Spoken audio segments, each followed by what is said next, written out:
Welcome back to Solynod Hex, everyone. Today we're holding session number 487, and today's session is sponsored by our generous patrons and donors. Thank you very much, patrons and donors, for your generous pledges and donations. We wouldn't have dynamic lighting and some key token packs without you. And players at this time, if you haven't already done so, go ahead and add 487 points to your player character as a reward for showing up on time. And when last we played, we left the Order of the Superior Star in Adria.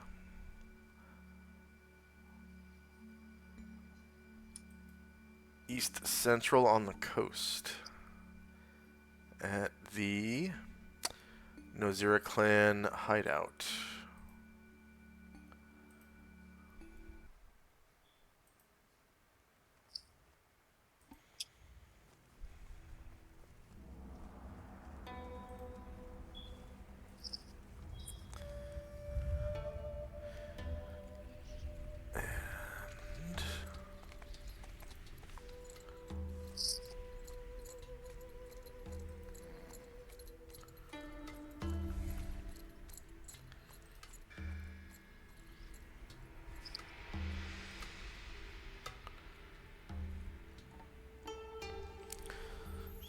I think combat had been over for a while, and I just awarded you guys all the experience points for the encounters you survived, including the ninja meeting room, where you had a choice of, starting a fight or parlaying, and you guys chose to parlay. And came up with a plan to invade the capital, along with the help of the Nozira Ninja clan. Hopefully as a redemption on their part for what they had done.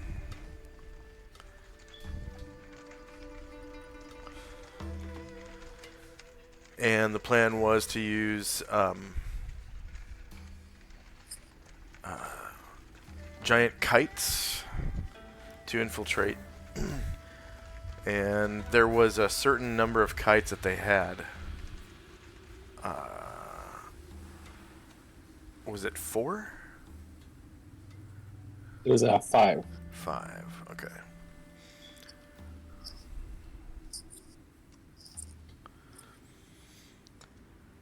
And it looks like Tenzi. Let's see, did Tenzi take his action last session? Was he the last to take action? I believe so, yes. Okay. So that means Ryer's Rally is still in effect? No. It's been 10 rounds since it has ended. So next up is Shandrak and Company.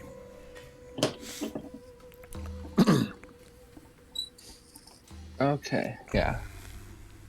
So after that little scuffle, Shandrak is going to, he's going to come in here. No, he's going to go to the southern room. It's a little bit bigger. And he's going to ask people to clear out and help him move some items around. And Shandrak is going to do some identifying on those new items that we got. Nice. People are setting all those items on the ground and leaving the room, and he's going to begin casting next round. All right. You do have to spend 8 hours cleansing the items beforehand. Mm-hmm. I think we are good. I think I'll actually make it with the infiltration on time. I was gonna do this earlier, but I think I got time. All right. Anything else for Shandrak and company?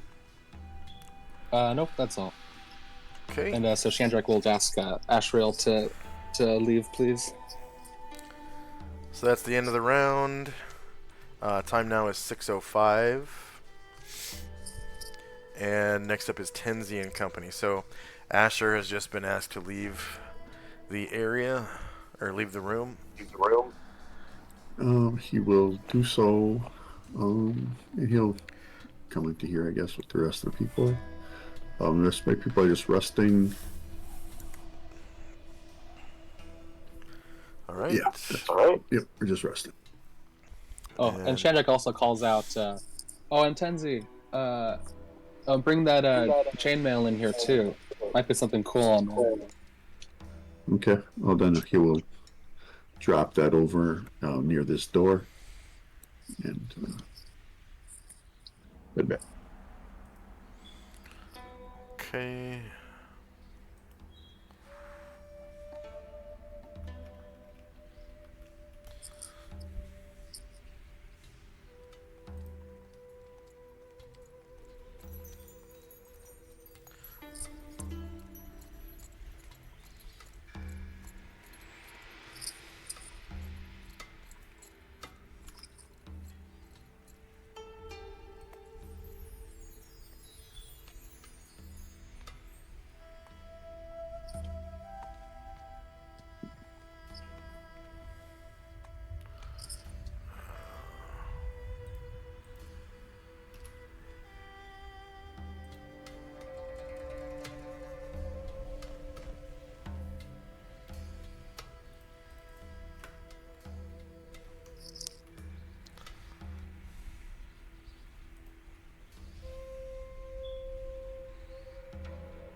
There we go.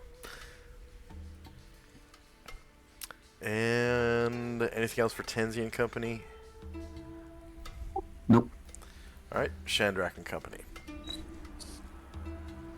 Shandrak will take a quick 5-foot step just to close the door, and then we'll begin cleansing the items for identification. All right. So it is 6 p.m. So you would finish cleansing them at approximately 4:05 in the morning. Is there anything anyone wants to do until that time?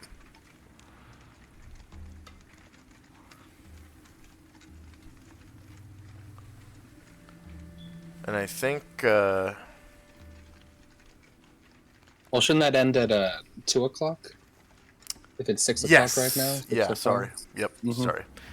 2:05. Yep. Yeah, I think my people are good until then. All right. So it's going to be 2:05 in the morning the next day. 2 a.m. November 26, 11 AE 5.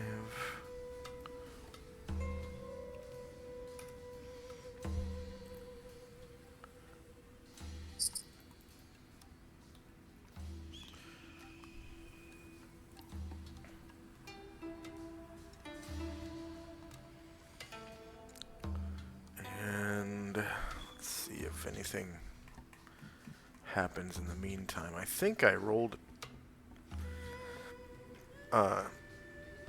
city and town encounters for the 25th. I'll check the chat archive real quick. I recently deleted the chat archive, so it's much faster at loading now. Find city/town. How about by date? November.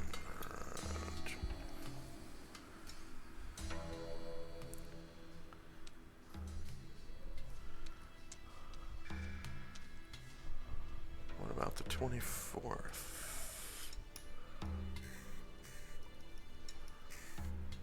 Huh.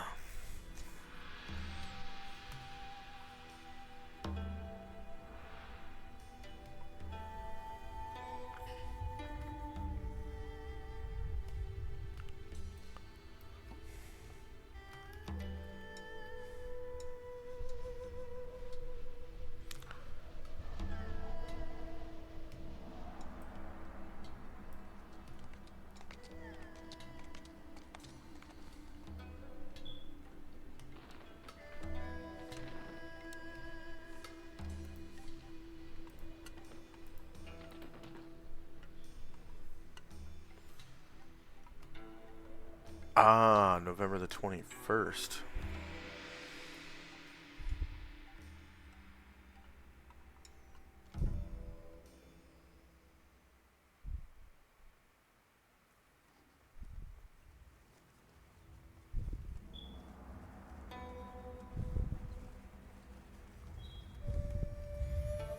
I think I see what I did. I just rolled for the wrong date.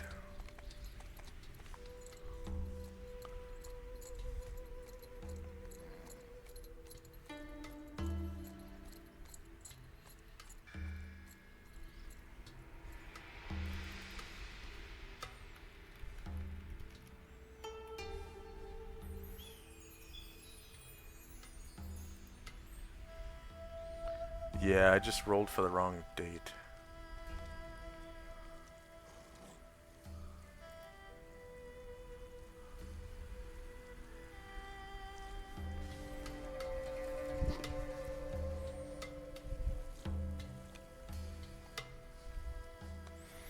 Okay, so...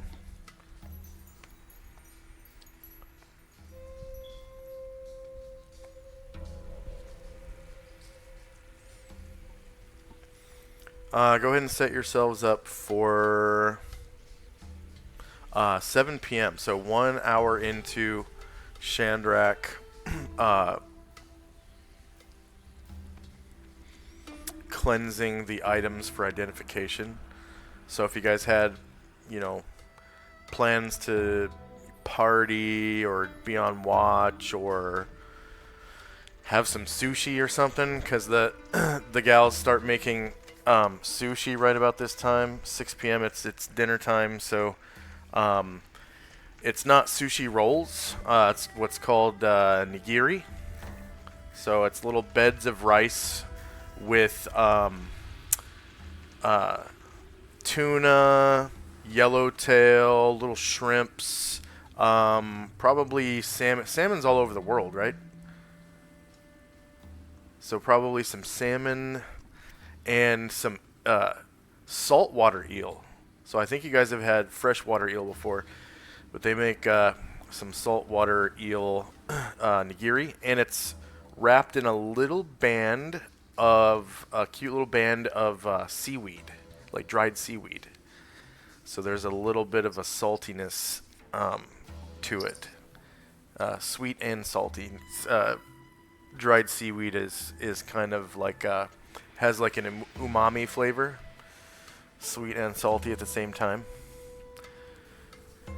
And yeah, all my people would be around the table enjoying that, except Airdrin would be looking out near the front windows. Yeah, and it is served with a little bit of soy sauce on the side in case it's not salty enough, and some fresh the green stuff, green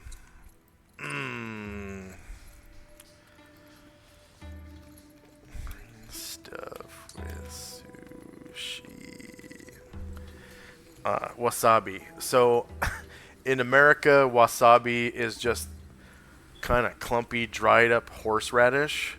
But this stuff that you're served, it's kind of like a foamy green, almost like not toothpaste. I would say like if you've ever mashed up a banana before, it has that kind of texture. And it's got a little bit of a heat kick to it and kind of sweet at the same time. So freshly grated up wasabi root. So it's very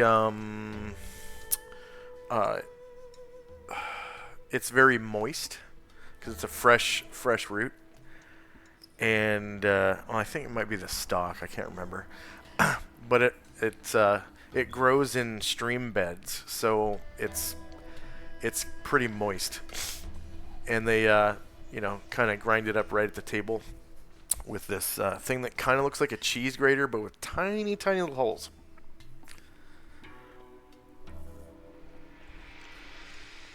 So that's, and with sake, of course.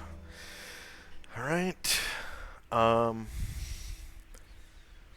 So no one's outside, everyone's inside. Yeah. All right.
So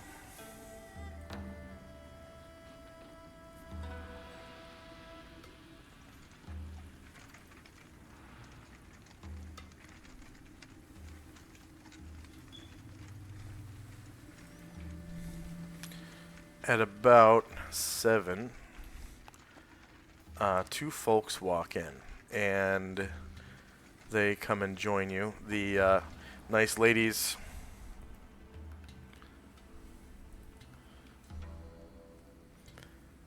bring them right into the dining room.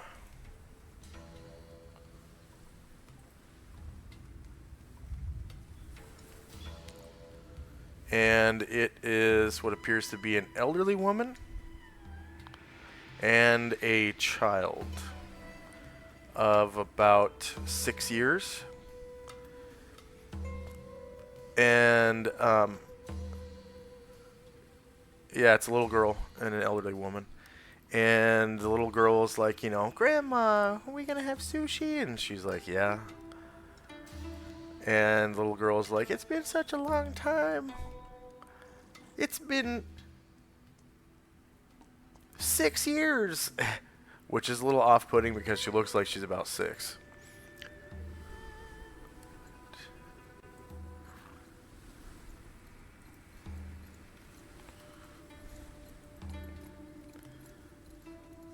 Okay.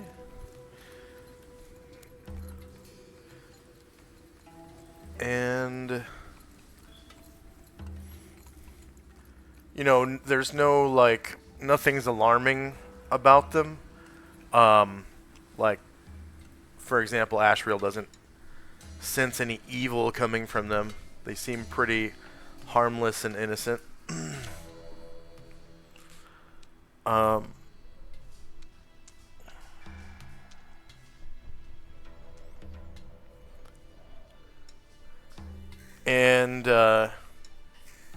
there is one trait that is shared between the two, and that is that they are both sleekly muscular, and the old woman is taller than, like, markedly taller than the other women, and they both seem very agile. And for their size, like the little girl, like for her size, her voice seems a little husky, like a little deeper. Like she might sound like a preteen boy, or like a maybe like her voice is cracking like a tween boy's voice would. And they both seem to roll their R's a little bit more than you've heard. Like they have a funny accent kind of thing. And as soon as they're served, they kind of dig in rudely, to say the least. Like they have food falling out of their mouths a little bit, like they're just stuffing their faces, like chopstick load after chopstick load of nigiri in rapid succession. And they seem to even be tearing the fish off of the bed of rice rudely and just eating the fish after a few moments. Like, they're like, screw this rice crap, we're just gonna eat the fish. Which, the old woman kind of scoffs, and she leaves the room. The employee of the establishment. Okay, so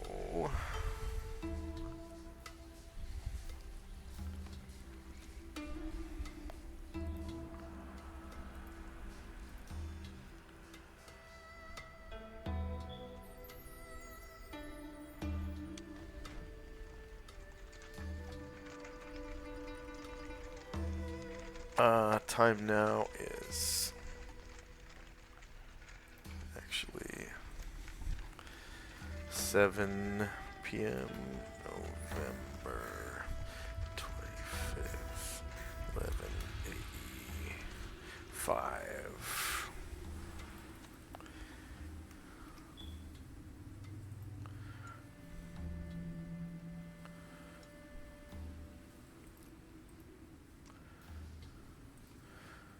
That one and that one.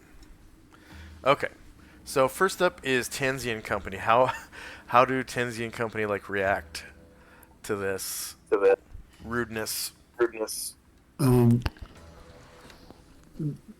Tenzi's gonna cast True Seeing. Okay.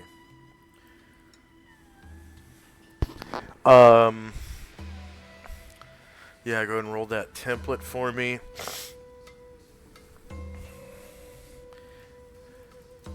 And both go ahead. Sorry. Do you need the full text? Yes, please. When you start casting, verbal semantic material. Okay. When you start casting, both the old woman and the little girl, kind of stop chewing.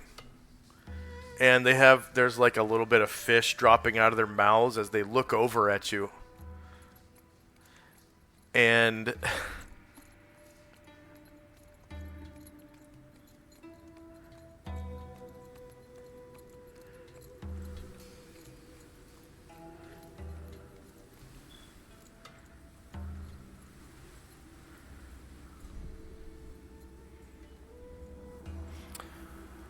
you see that their halos are gray and fuzzy.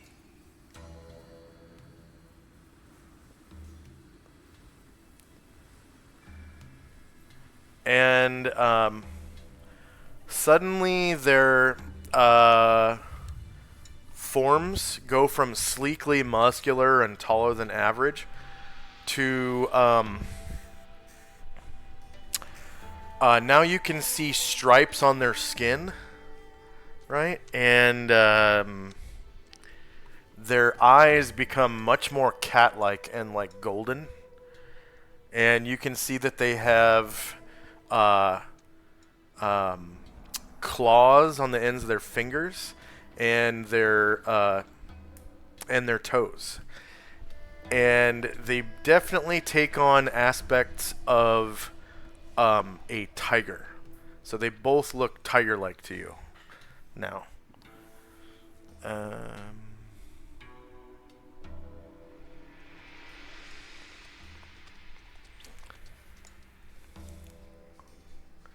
And Tenzi gets 500 points.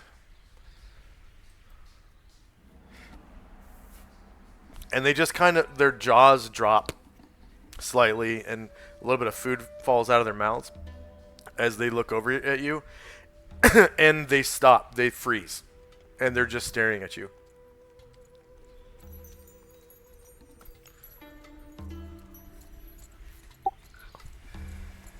Alright, so Tenzi casts the spell. He sees them. He's not going to say anything yet.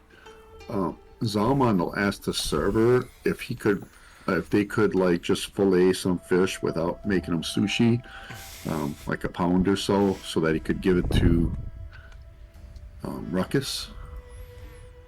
Okay. And as you call her, she comes into the room and she kind of bows. And as you're speaking to her, she nods. Yes, yes, yes, yes.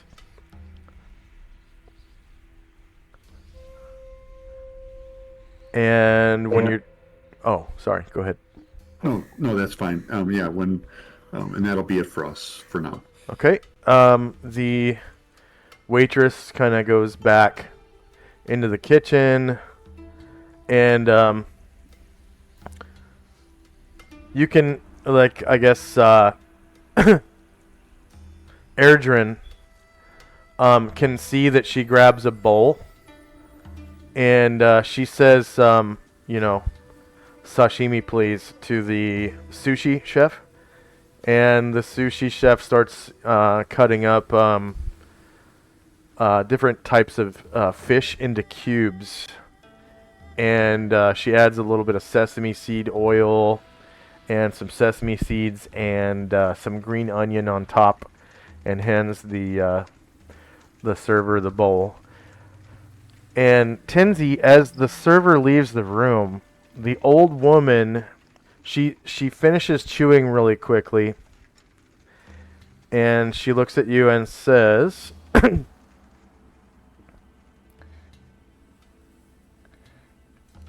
"What was that?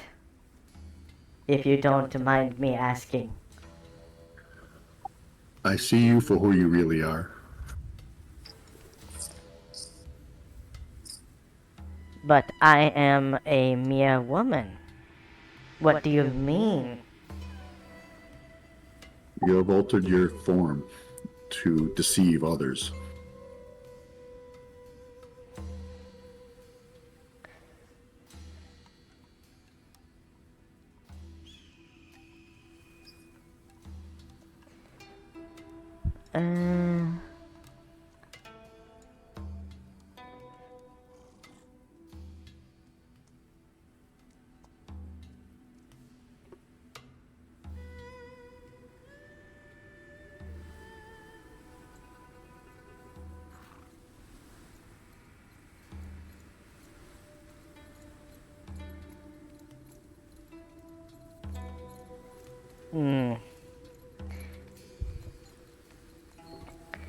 And what do you intend to do now?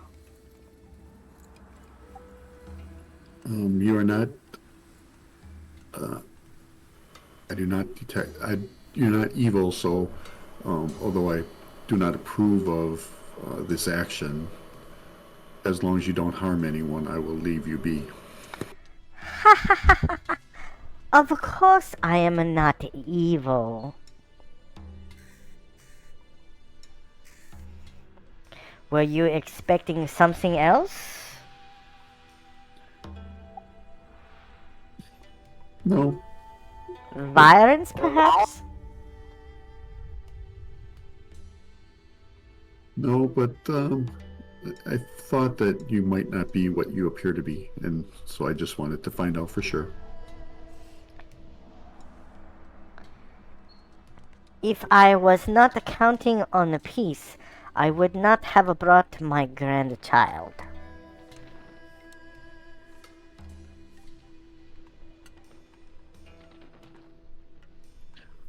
As you say.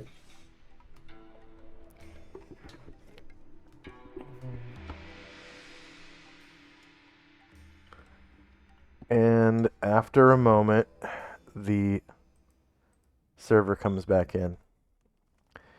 And she has this, big bowl. Looks like I guess like a soup bowl of sorts. Looks like it holds about 2 quarts of chopped up fish, neatly chopped into cubes, mixed with oil, onions, and seeds. And she hands it to you.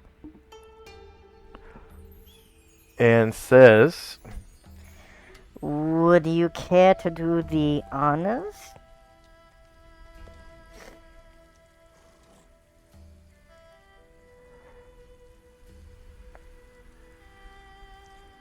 I am afraid of your wolf pet.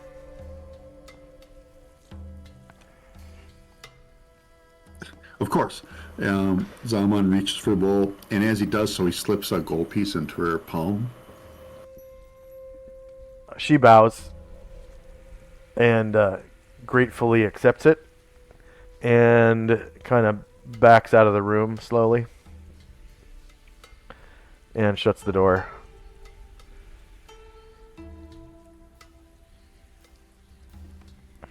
And you can kind of hear her walk down the hall.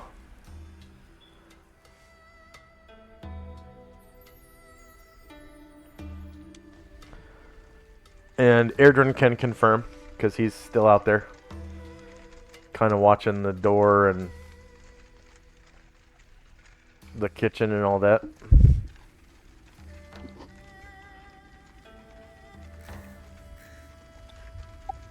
Then Zalman will take the bowl over to Ruckus. And Ruckus kind of like immediately turns around. He starts sniffing the air.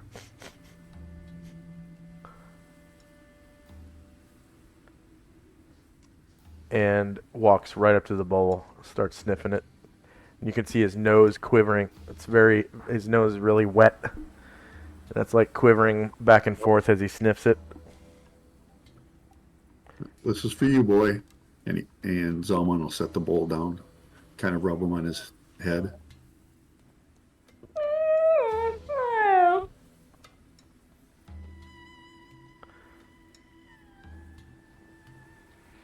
And he immediately starts eating.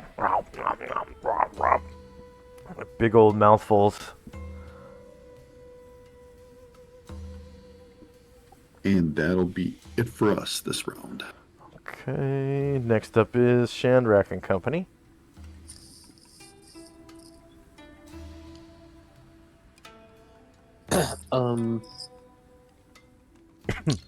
Yeah, so Saint Luther, I guess, was just kind of watching that exchange as Eden, and kind of confused, but he looks at the woman and says, "You certainly look like you're hungry. Has the road been hard for you?" My granddaughter and I live in the wild, and it has been some time since we have eaten thus. Ah.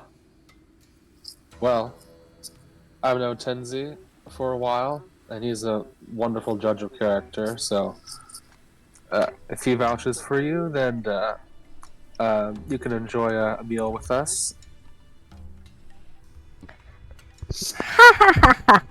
Vouch for me? I have done nothing wrong. Oh, I understand. And it's a good thing you haven't. And why, pray tell, is that? Oh, well, yeah, if you had done anything, I mean, truly terrible, Luther looks over to Ashrael, then he would know about it.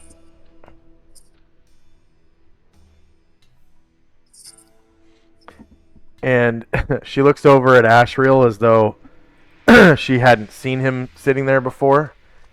Like maybe she thought his wings were some kind of, cloak or something. And she's sort of taken aback. She goes wide-eyed, and her jaw drops yet again.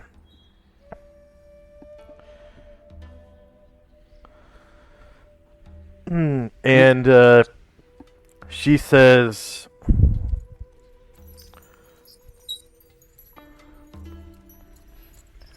Oh.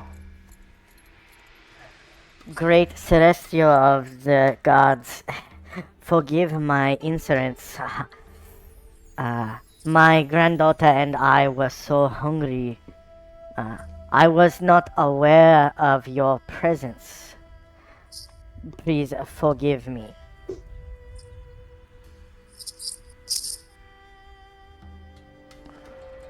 she says to Ashriel, Ashriel says, "My child, do not apologize. Live your life, but try to do more good in it."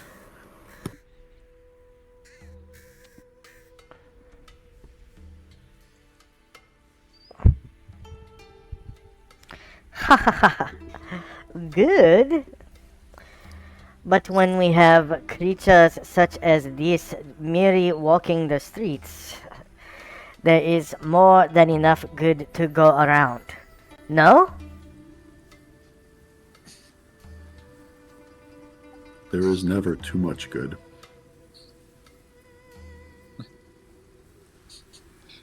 Say Luther nods, biting us some sushi. Now I think I understand. and she and her granddaughter go back to eating. Anything else for Shandrak and company? No, just continuing with the meal. That's all from me. And she bows to Luther and says, Forgive me, great cleric. I was rude before, but now I understand you.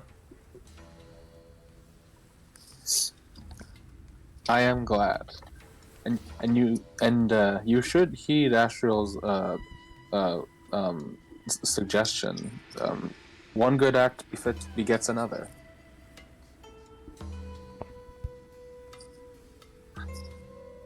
Of course, of course.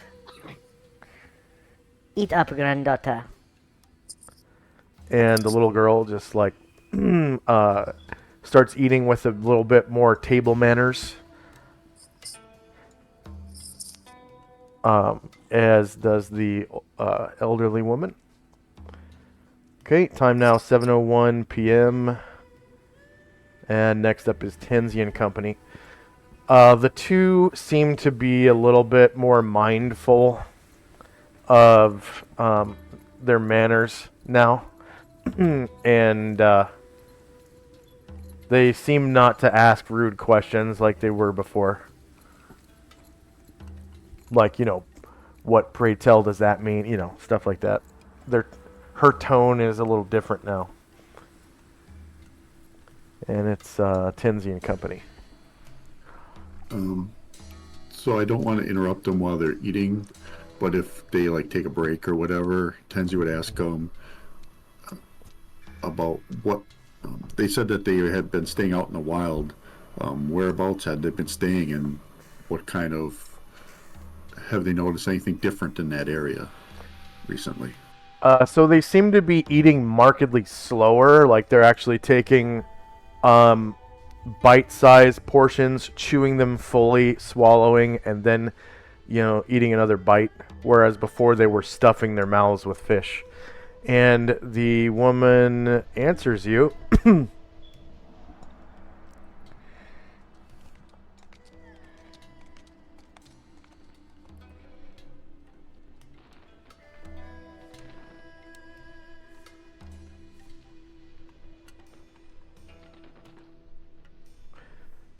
Just a second. I need to find the name of the hills that you guys are in. Let's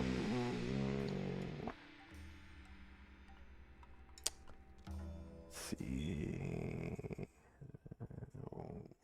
World maps. There we go.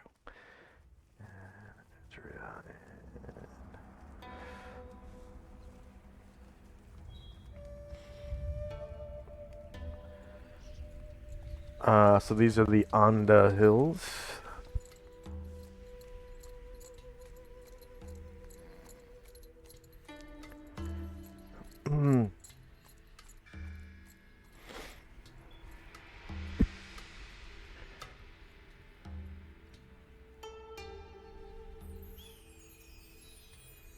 Let's see, I think I have those.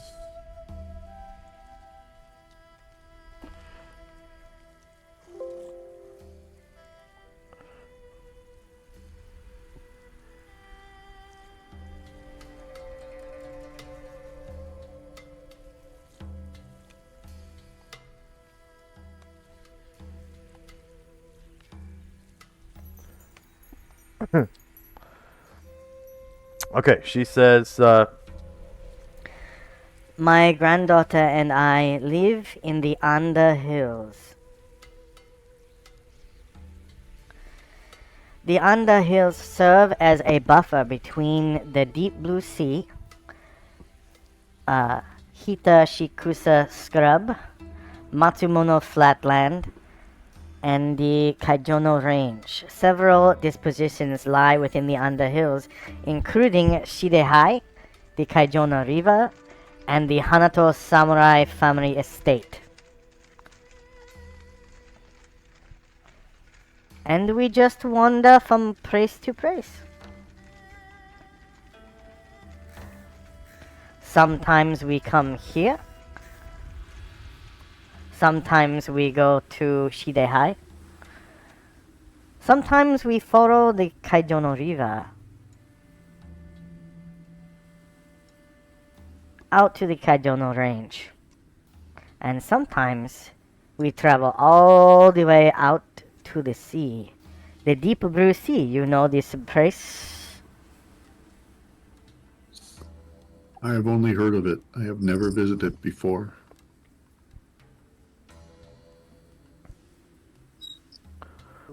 All right, Ryder pipes up. That's the sea just on the on the coast, a few miles from here, right?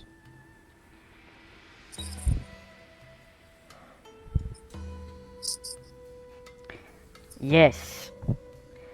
Just to the east of here is the deep blue sea.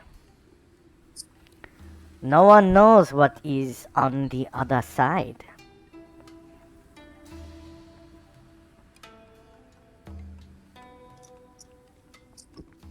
Huh, really? Well, we hear from all the way to the west on Panoplia. They say across that sea there's a whole other landmass that Panoplian people have started to settle. Oh? How big is this landmass? Not sure. It might be as large as Adria or Panoplia, maybe bigger. I'm not sure, but it's large enough that the men of Panoplia have been eager enough to begin settling. And what do you call this landmass? Briar thinks. I think they've called it a Tresca. Oh, such a beautiful name, Atreska. I will remember it well. Thank you for sharing that lore with me. And you as well. Thank you for sharing about your home. Of course.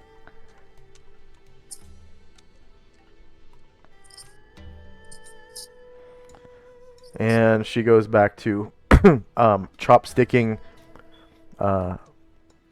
now the whole piece of nigiri rather than just the fish into her mouth, one piece at a time this time, and slowly chewing and swallowing without spilling anything out of her mouth and being rude. Okay. So end of round.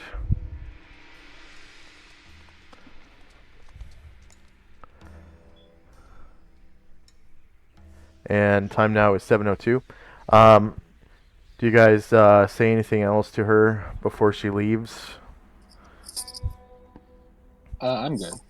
Okay. Yeah, I'm So after about 20 minutes go by, she and her granddaughter finish eating. And they get up and leave. And you can see, actually, Erdrin can see that rather than staying in town, they go right back out again into the wild, out into the hills. And I'll give you experience for that. So these were actually were tigers. Oh, yeah. They're worth 975 each. So 2 player characters. Oh wait, yeah, two were tigers.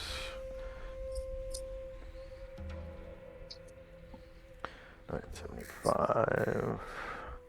2 player characters.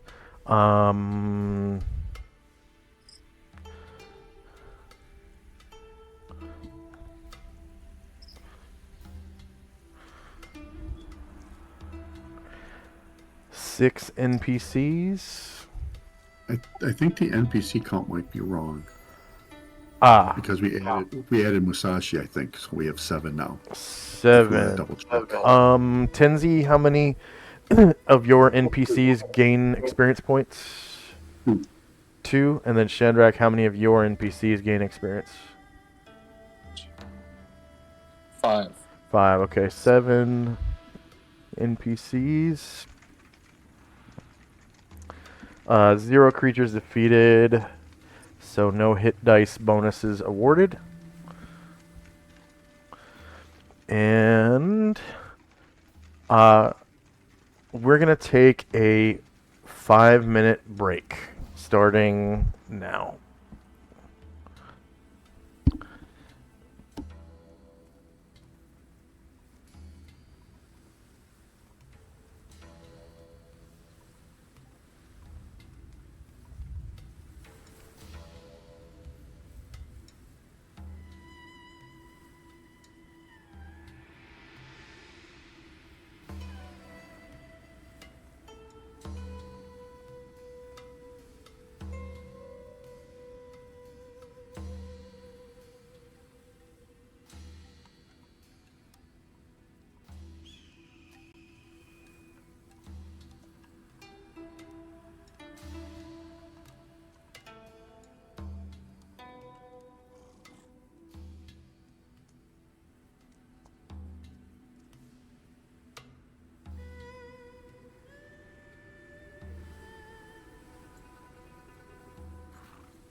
And we're back.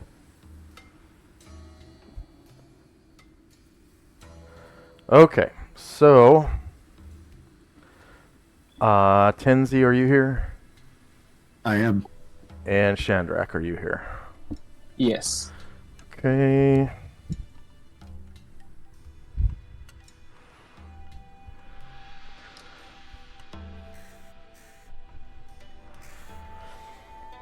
All right, so go ahead. Sorry. Yeah, I wanted to mention something because we normally do naps at 7 and 8. Yeah. We could still, or at 8 and 9, I'm sorry. We could still do the 8 o'clock nap, and we'll just delay the 9 o'clock one till Chandrak is done and move Chandrak to the 9 what was the 9 o'clock one. Okay. Is that? Yeah. Yeah, that sounds like a good idea. The 9 o'clock nap at 2 a.m. instead. All right, so the only thing that happens between now and when Chandrak is done cleansing the items is some watchmen come in, and at about 12 a.m., so midnight, and they have a little bit of tea, like they're on a break or something, and then they go back out on patrol. So I'm not gonna bother you guys with that encounter, because I doubt that you guys are looking for more henchmen or anything like that.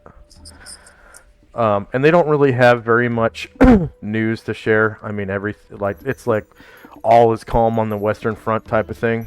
No trouble, really. Yeah.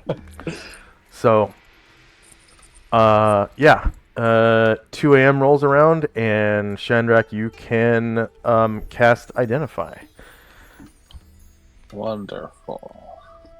Unless there was something that Tenzi wanted to do in the meantime. Nope, I'm good. Okay.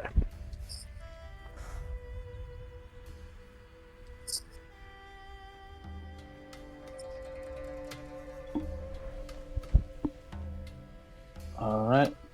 There it is again. And let's start with the interesting stuff. That drum from Lord Shimamori. You are Mage 13, yeah? Yes. Okay.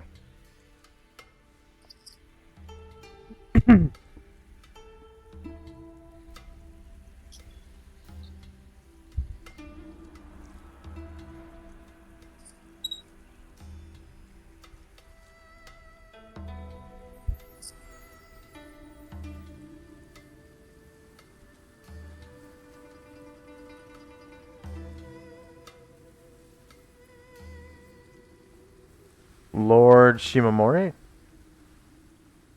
Yeah, he had drums on, like a timpani drum. When I after Musashi cut his head off. Can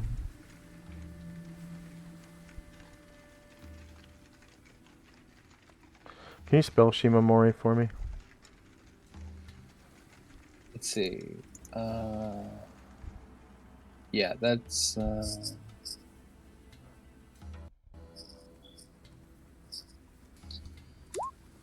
you go in the chat. Okay. Thank you very much. 1 second.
And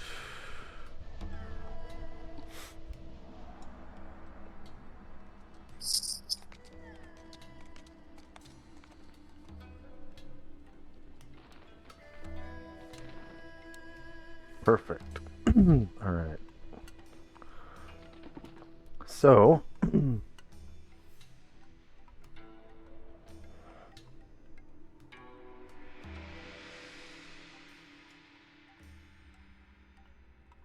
the drums.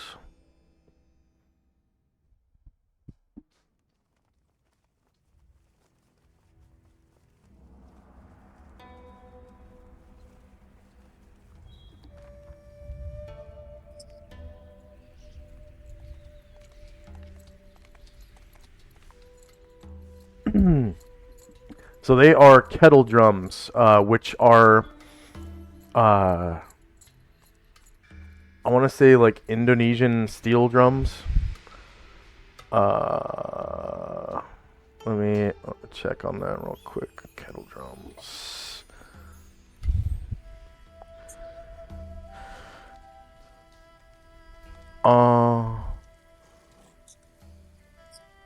Well, they could be made of iron, and they have, leather stretch over the top, and then woven ropes are holding the skins onto the drum heads, I guess they're called.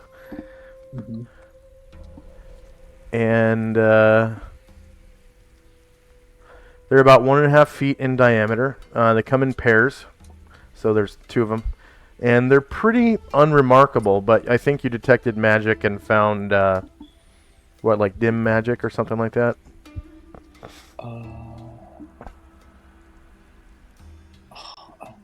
When was that?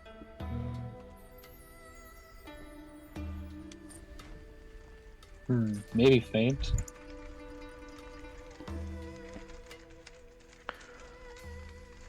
Okay. Yeah. So when these drums are sounded, they summon the avatar of Raiden. Okay. And they're called drums of Raiden summoning.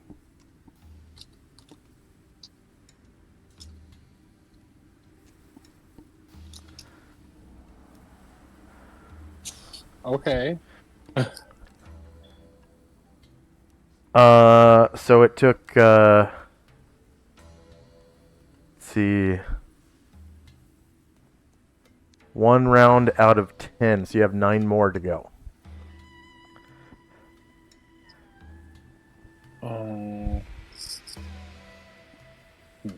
Right. Right. The next. Okay. The next item is the Shimamori's ring. Shimamori's ring? Yeah. Okay.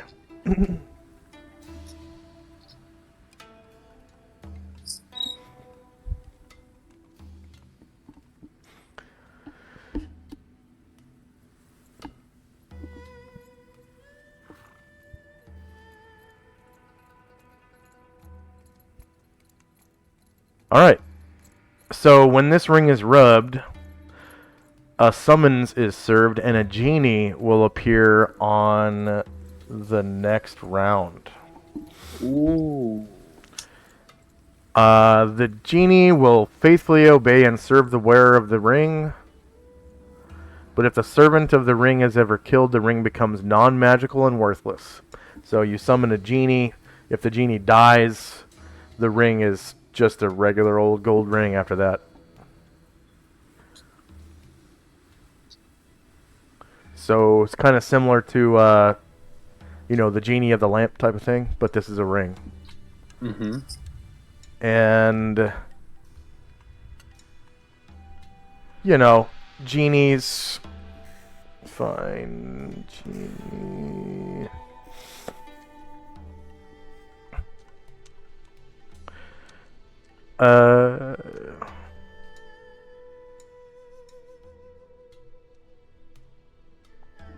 So the Jinn's magical nature enables them to do any of the following once per day: create nutritious food for 2d6 persons, create water or create wine for 2d6 persons, create soft goods up to 16 cubic feet, so like, pillows or whatever for the inside of your tent. Create wooden items up to 9 cubic feet so they can make furniture inside your tent. Of a permanent nature, sorry. And then create metal up to 100 pounds weight with a short lifespan. The harder the metal, the less the time lasts. Gold has about 24 hours. Steel, 1 hour. They can create illusion as a 20th level wizard in both visible and audible components, which last without concentration until touched or magically dispelled. They can use invisibility, gaseous form, or wind walk. Once per day, the genie can create a whirlwind, which it can ride or even direct at will from a distance. The whirlwind is cone-shaped, measuring about 10 feet across and 40 feet across the top. So 10 feet across the bottom, 40 feet across the top. Up to 70 feet in height. And any other, let's see. The whirlwind can attack.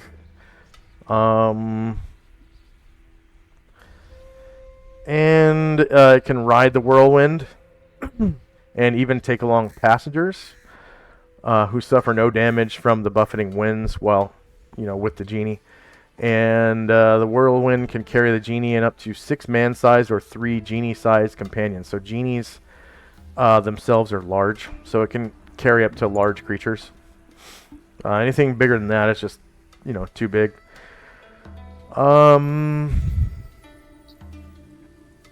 Genies are really strong.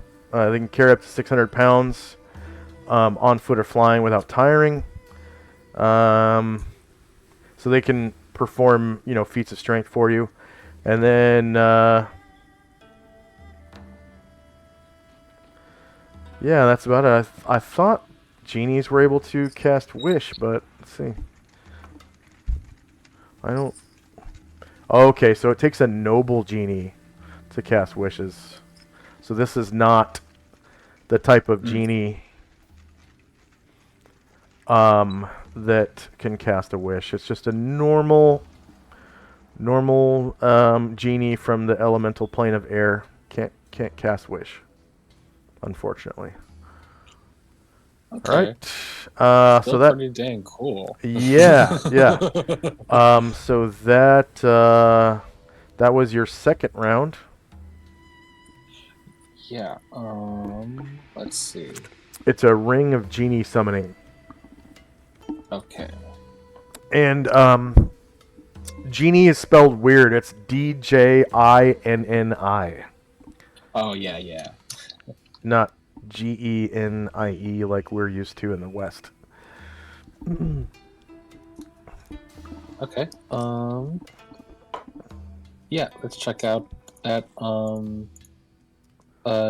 Jamori's chainmail. Looked like it was +2 from the magic I detected. Yeah. But is there anything special about it? So you find the history for that item. We'll say it was like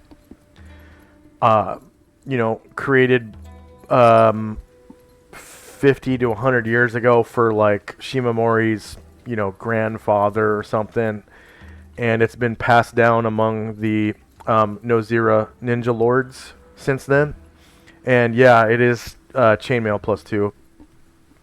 Okay. So you could call it Shimamori's chainmail +2. Okay.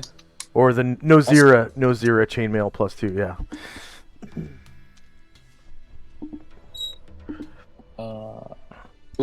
I remember now. Another cool thing is Yeah, your fourth round. Shimamori had a grenade-like potion in his pouch. Yes. What's that about?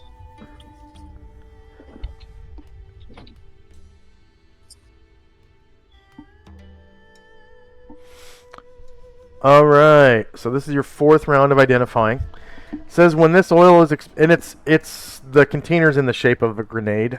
So it's like an eggshell grenade, which means it's literally the shell of an egg that has like string tied around it in a lattice work shape, just to kind of keep the shell stable, I guess.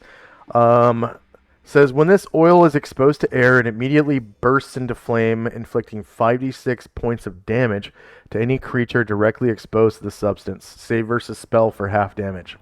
If hurled, the flask will always break, so it doesn't have to roll a saving throw versus crushing blow when you throw it. It's just, it breaks. Any creature within 10 feet of the point of impact, up to a maximum of 6 creatures. So within 10 feet means 10-foot radius, which is a 20-foot diameter.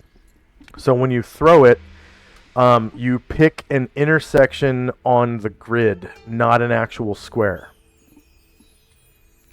Okay. Okay. Any creature within 10 feet of the point of impact, up to a maximum of 6 creatures, will be affected. The oil can, for instance, be used to consume the bodies of as many as 6 regenerating creatures, such as trolls. If the flask is opened, the creature holding it immediately suffers 1d4 points of damage, yada yada. You don't need to know that because it's an actual eggshell grenade, so you break an eggshell grenade open and it takes effect, right? Yeah. So yeah, it's an eggshell grenade that is an oil of fiery burning. Okay. So far you've gotten 10,000 points for these 3. No, I'm sorry. Not 10,000. 3,500 points. For no. 1 second. 1 second. Uh,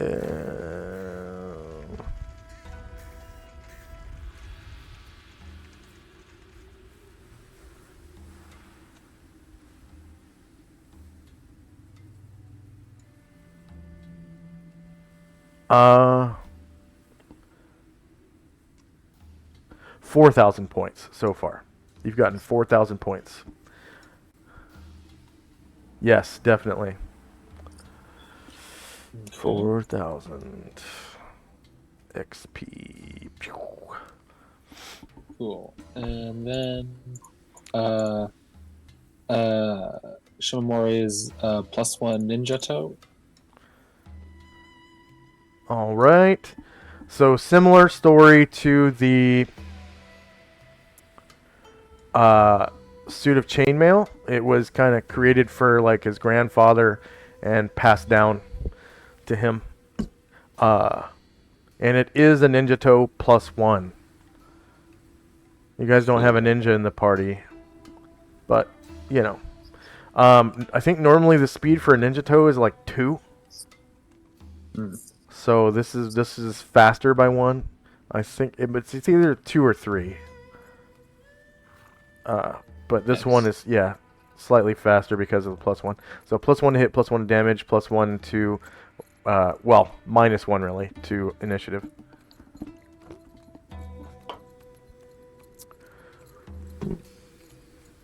So that was the 5th round. Mm-hmm.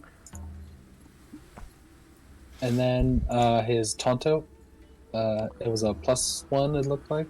Yeah, 6th round, same story, made for his grandfather.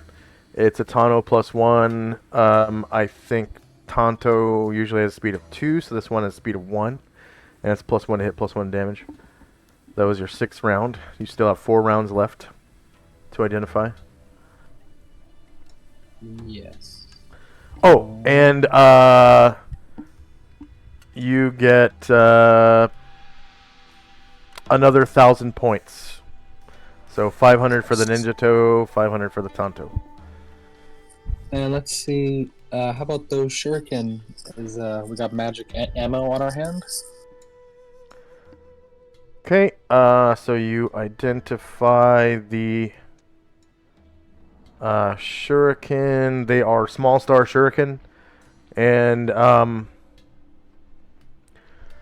story behind them that you discovered during the identification process is they were created by one of the bladesmiths that work for the Ninja Clan, and they are mundane in nature. Wait. Oh. Yeah, they are mundane in nature. I must have copied that the wrong place. So that was your Okay, 7th round. Yeah. I think that's all. That's it. Okay, so you Yeah. got a total of 5,000 experience points plus the 50 points for casting the identification spell. Yeah. All right. Nice. Sweet. And then you join the nap like normal, and are able to recover your spell slots. If you want to, change your spell list, you can go ahead and do so. Looks like there are no... Did you want to do anything between now and the time you guys leave? No, I think that's all for me. How about Tenzi and company? Anything you want to do between now and the time you leave? No. I think Okay. we're good. All right. So another 5 hours pass and 7 o'clock rolls around.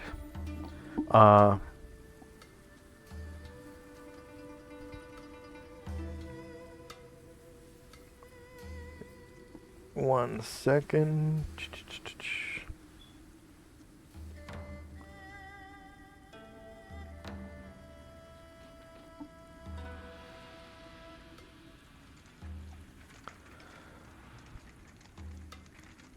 So it's now November the 26th.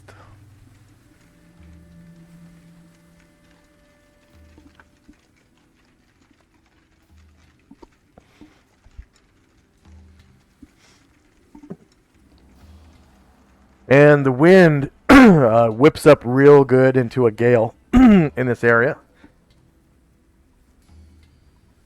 And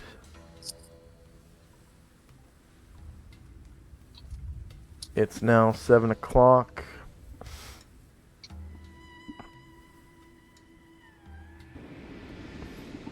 On the 26th. So everybody has all their, spells done by now, probably. Because that's from 3 in the morning till 7, it's 4 hours, which is 24 spell slots. So, More than yeah. enough for me. Yeah, okay. Yeah, it's more than enough for me as well. Or not 24 spell slots, but 24 levels worth of spells.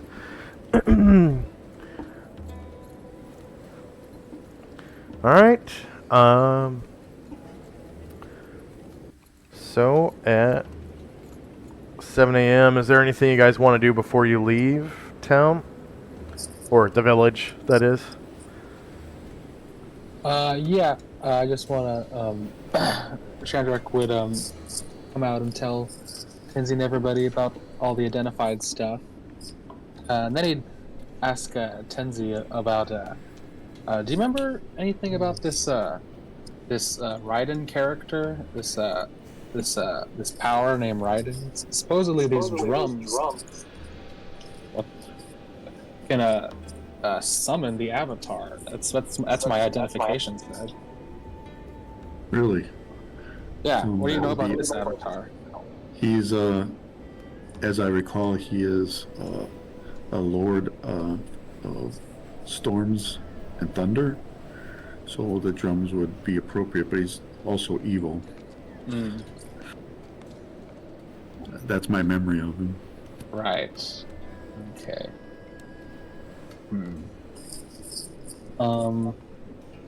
Could Ryer try to roll religion to see if he remembers anything else about Ryden? Yes.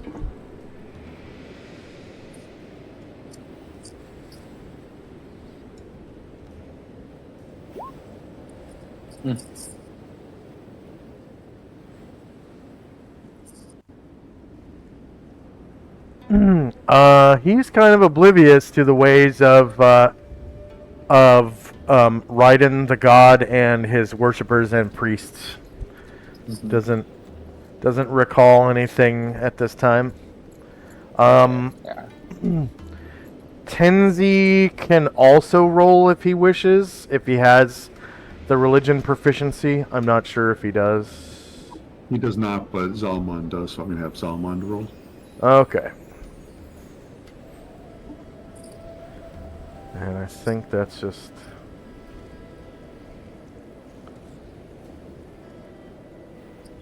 Lore...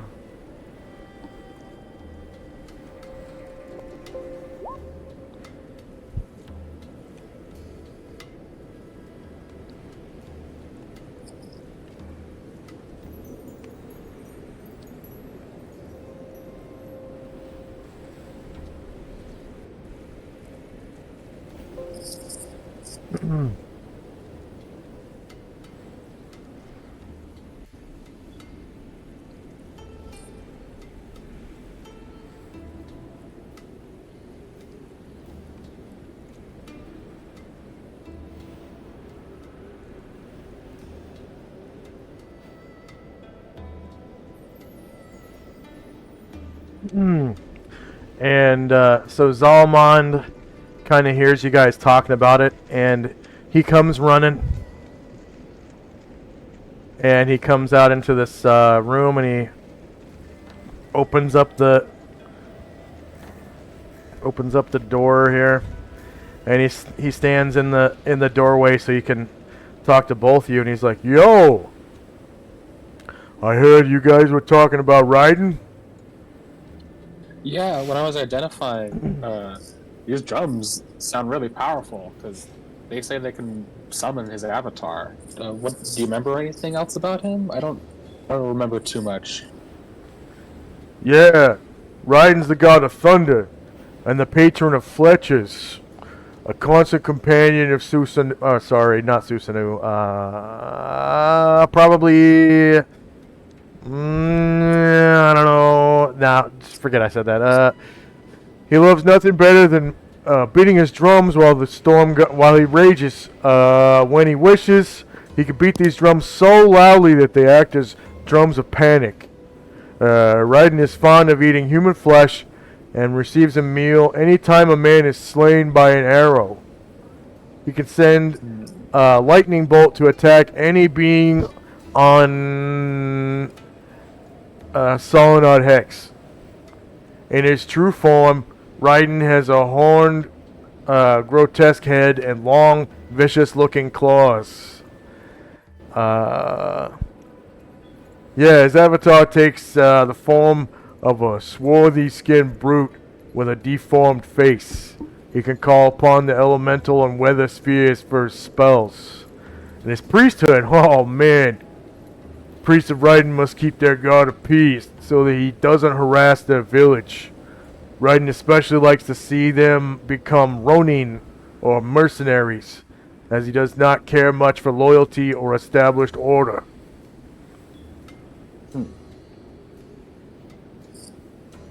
Okay, yeah, that does seem like a troublesome power.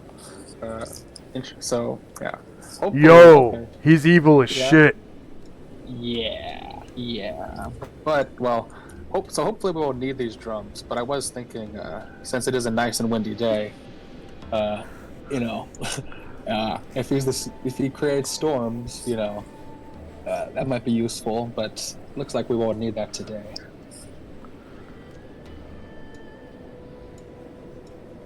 But I guess when all this is over, we can try to beat these drums and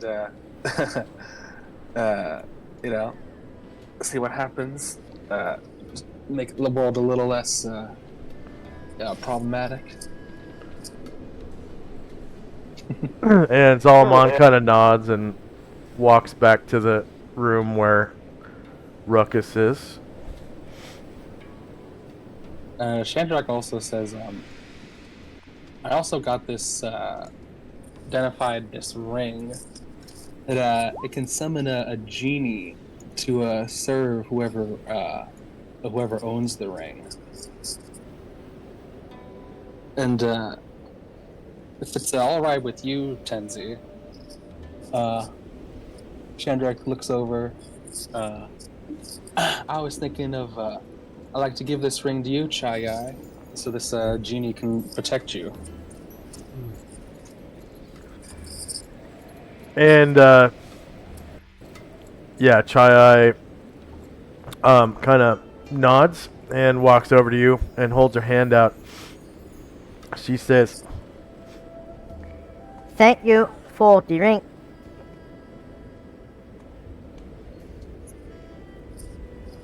her accent's real thick. And Shadow just kind of looks over to Tenzi. He says, I will agree to that if we find out, if you believe that your identifier was correct, that we destroy these drums so that that evil avatar can never be summoned here, can not be easily summoned here.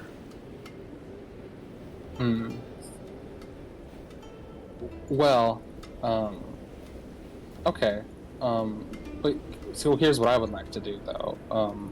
When all this mess with the what we're doing is over, I would like to, in order to confirm my identification, I would like to play it once, and we could risk, we could prepare ourselves for a battle if it is correct, and then destroy it afterwards. Perhaps Ryer could learn something about its lore.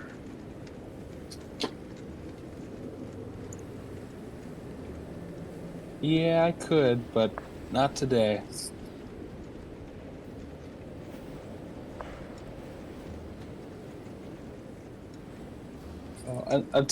Until then, yeah. So, yeah, Ryer, you can you can double check this once we're done. But yeah, we'll keep those drums in a safe place. Can't Ryer? I'm sorry, out of character. Can't Ryer do like legend lore or something? Oh shit! Fucking yeah, I forgot he's a fucking bard. Well, part bard. And he's lower level than he was before. Yeah, so a little less chance, but yeah, yeah. See what Ryer can see about it. Yeah, legend lore.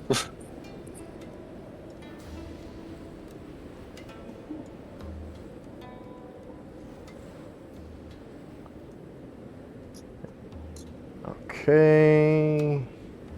Let's see, bard. Oh, that's right. You do that, not me. Legend lore. And what's his bard level? I forgot to put. Yeah, his bard level is 12 now. 12.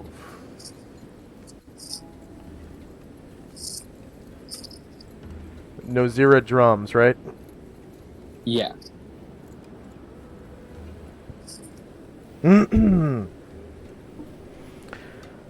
All right, so he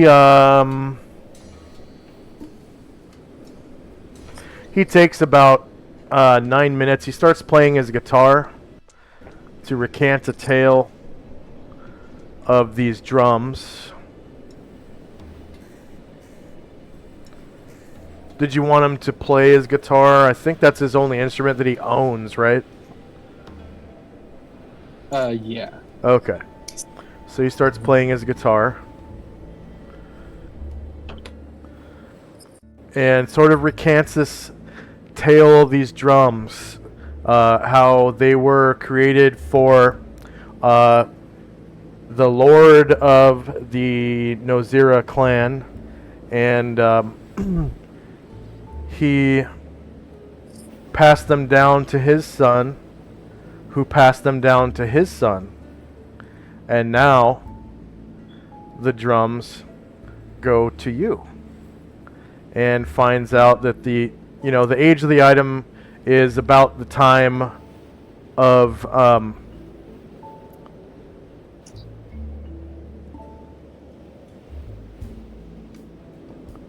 Nozira Shimamori's grandfather. So probably about 60 years ago. Because maybe 40 years ago. And they were probably handed down from son to son. And that's all he can discern is just the age of the item. That's it. Mm-hmm. So long ago, 40 years or so, there was Wu Jen who made this set of drums for Shimamori's grandfather, and it was passed down through the generations to Shimamori himself, and now to you. All right. So I guess next up would be Tenzian Company, or is there anything else that Shandrak Company would like to do? Well, now I'm thinking, if the drums have been belonged to the ninjas this long, do we know what power this clan of ninjas worship? They don't worship Raiden, do they?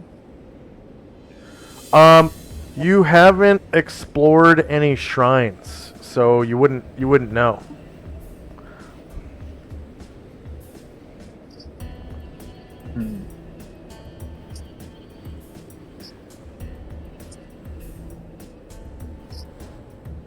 I think you've seen a shrine, but you guys never went inside. Yeah.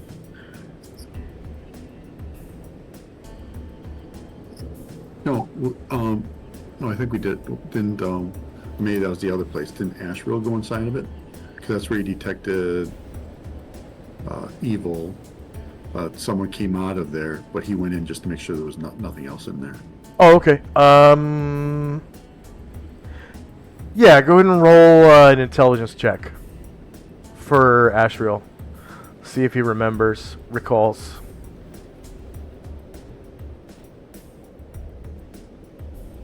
Nope. He's like, he says, My son, I momentarily stepped inside of the shrine, but I do not recall what holy symbols were inside. My son. Wait, where was the shrine? My son. Here? yeah, the shrine was the building that the Garistro knocked on the roof of it. Yeah. Oh. Okay. So, tiny little shrine, like 10 feet wide by 10 feet deep. Okay. Well, let's check that out really quickly, just to see if we can confirm who these ninjas worship. Okay. Alright, so time now is, let's see, 7 a.m. November, 26, 11:85.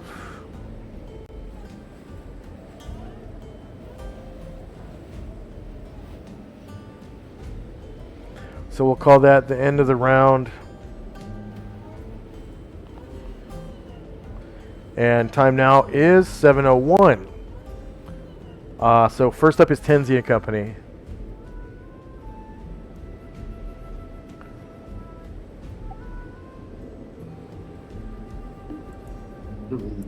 We will head over towards that shrine.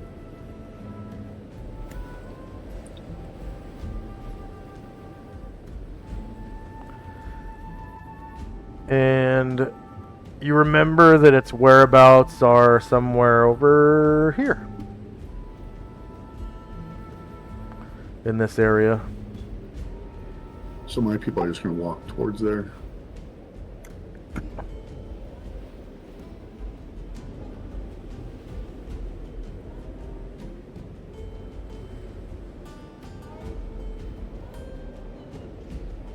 And that'll be it for us. Okay. And I'm guessing by now Ryer has stopped playing guitar. Oh, yeah. Okay.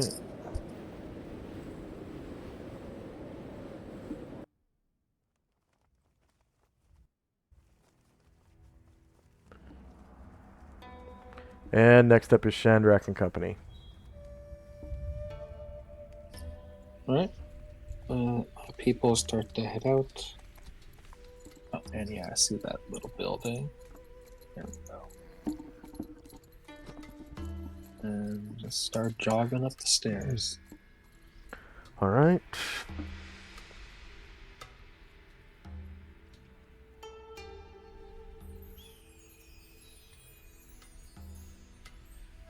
Time now is 7:02, and it's Tenzi and Company. Remember, outside of combat, your movement is doubled, and if you jog, it's further doubled.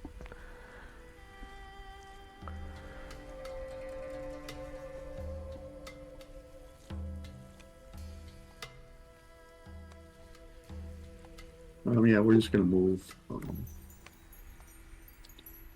at normal speed. All right, and then Shandrak and Company.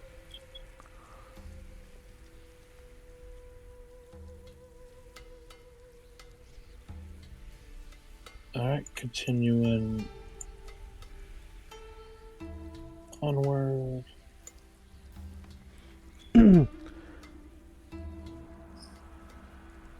And you can see into the building now. It looks like there is a symbol in the back on the wall.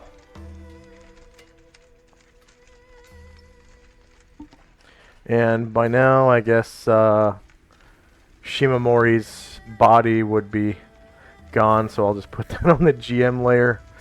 Looks like the ninja are getting ready for a funeral.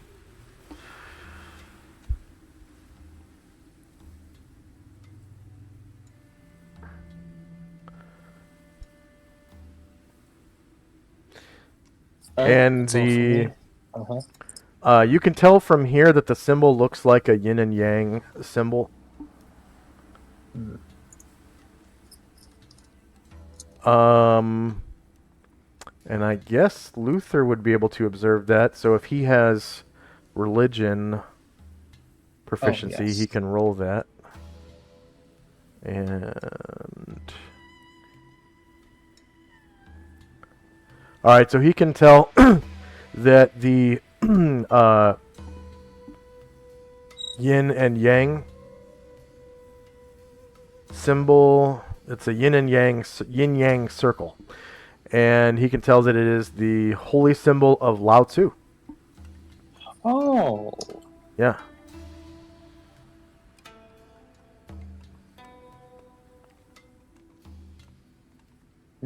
Yeah, so Luther says,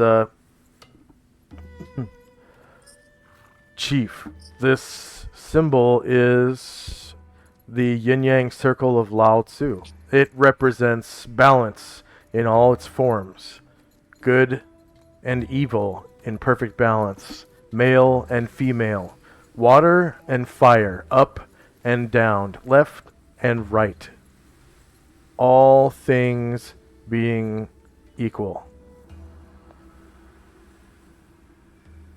huh. Okay, interesting. I wish Lao Tzu was here. Careful what you wish for.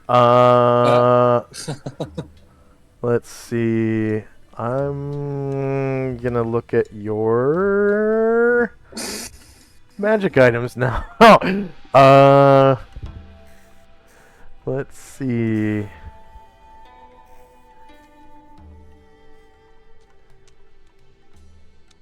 Oh, in your armor type, all that stuff about robe being proof versus combustion, that there's actually way down near the bottom of the character sheet, right above hench persons and animal companions.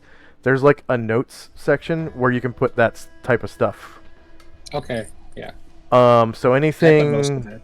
yeah. Well, I'll just put the rest on the top.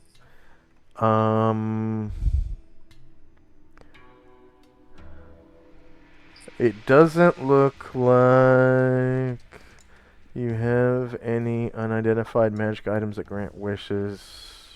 I mean, I do still have a luck blade. Yeah, but you're not holding it right now. Like it's not in your hands. I think you have to hold it. Find luck. Blade.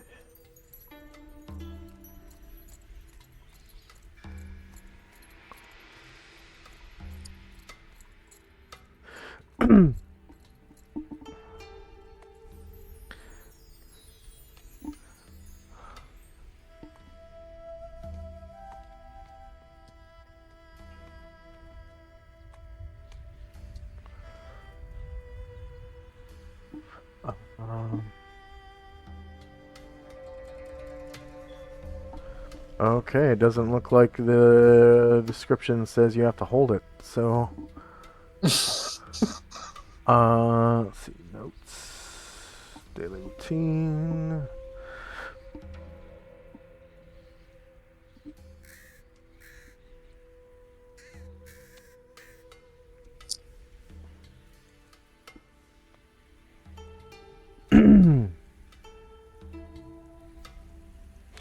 Yeah, okay. Lao Tzu, the avatar of Lao Tzu appears before you.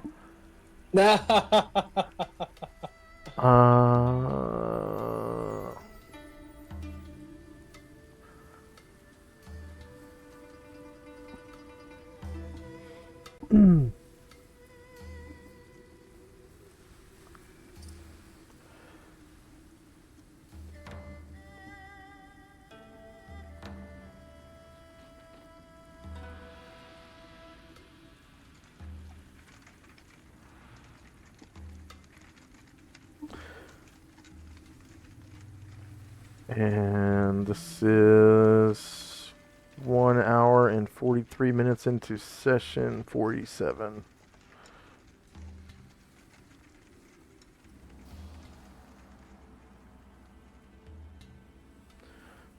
Seven, but you said that about 2 minutes ago, so I'll say 141.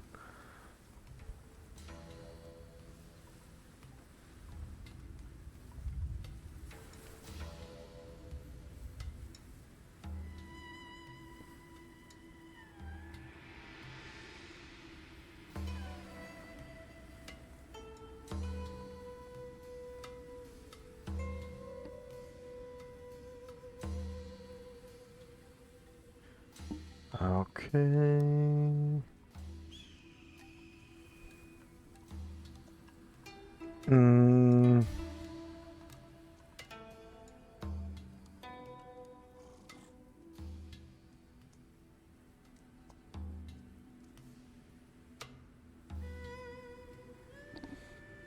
Yep, so blink. And he seems kind of off balance for a second, like he's like struggling to regain, his balance. And he says,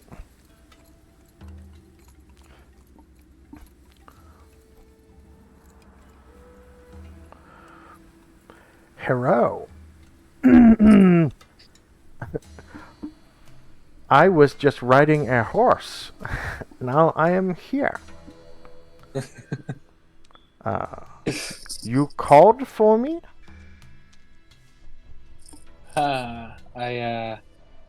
I guess I did.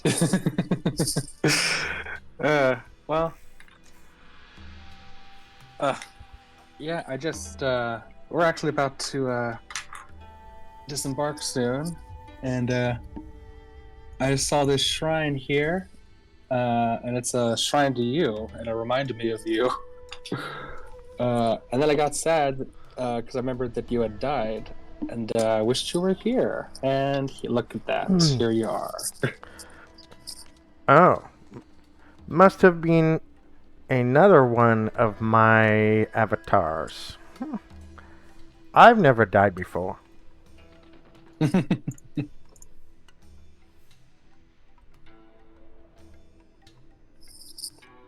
Do you remember, right, traveling with us before?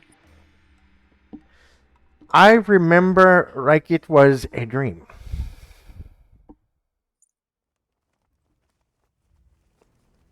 Well, you've woken up again, and now that you're here, uh, I hope you might agree to help us again. We're actually just about to head out to, you know, head to you know who in the big city.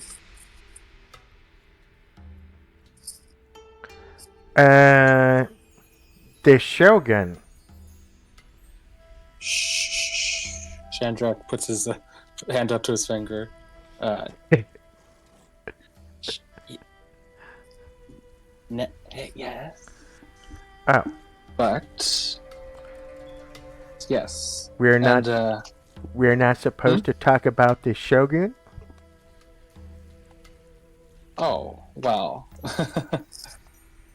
you know, we just should try to. Well, you know, I'm trying to keep it our little. I'm trying to keep things secret here. So. Oh, look, it's one of my shrines. Yeah, that's what reminded me of you. So many good worshipper in this area. Very faithful. Oh.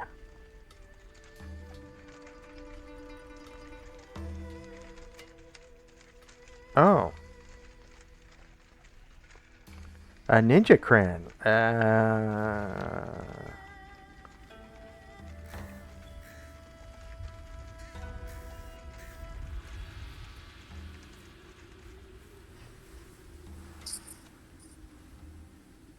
No zero.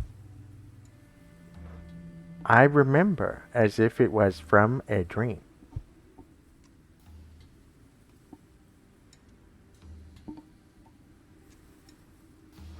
Yes, we'll be heading out soon with the ninja. Now that you're here, be very happy if you could join us again. It was great having you along with us on our journey. Brilliant. I love to travel. He says as his eye twinkles.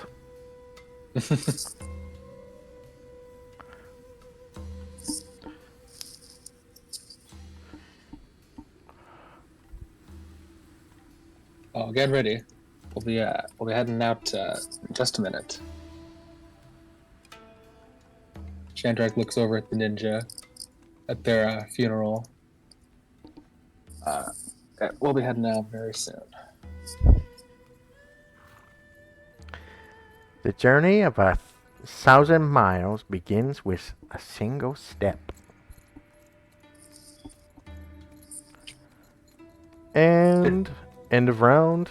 Next up is Tenzi and Company. So Tenzi comes up to the stairs and looks around, sees Lao Tzu, and he's like surprised. But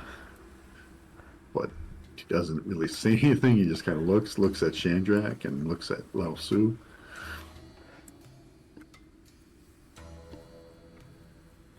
Yeah, Chandrak just kind of chuckles. It's like, yeah, well, you know, I wanted him here, and now he's here. But it's nice to see him again. It is. Is he holding a staff, or is he unarmed? He is holding a staff. Really? Yes.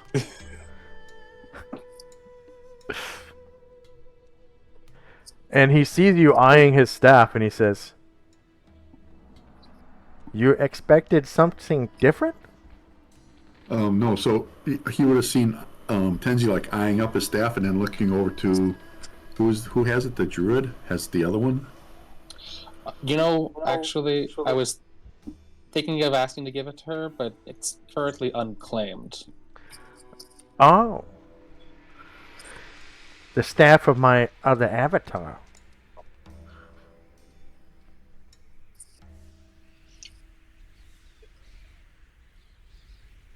I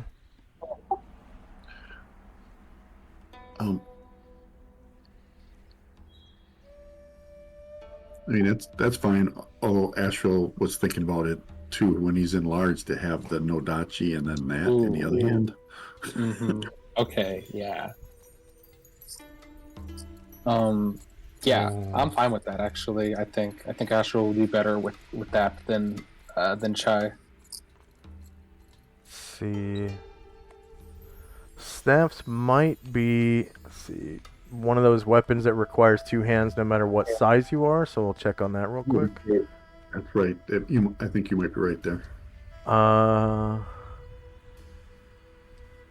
You can still hold it. Let's see, where is quarterstaff? Quarterstaff H.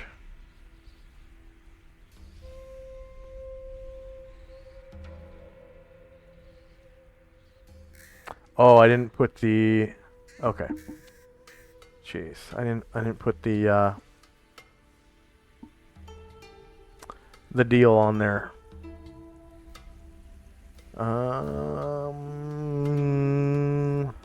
Let's see, combat and tactics, weapons and armor, master weapons table, and H. These weapons require two hands to wield regardless of the wielder's size, so yeah. You can still hold it though. You can hold it one-handed. Probably better not to have him use it then. What do you think, Shandrak? Yeah. Okay. Yeah. He definitely do more two-handed. Chai shouldn't be in melee, but I mean, if she is, that's a good thing for her to have. Yeah. It's a good way of defending yourself too, not just attacking. Yeah, definitely. Yeah. Okay, that sounds good to me. And I will, I guess, copy this information and put it onto that handout so that we have that information when we need it. Just in between.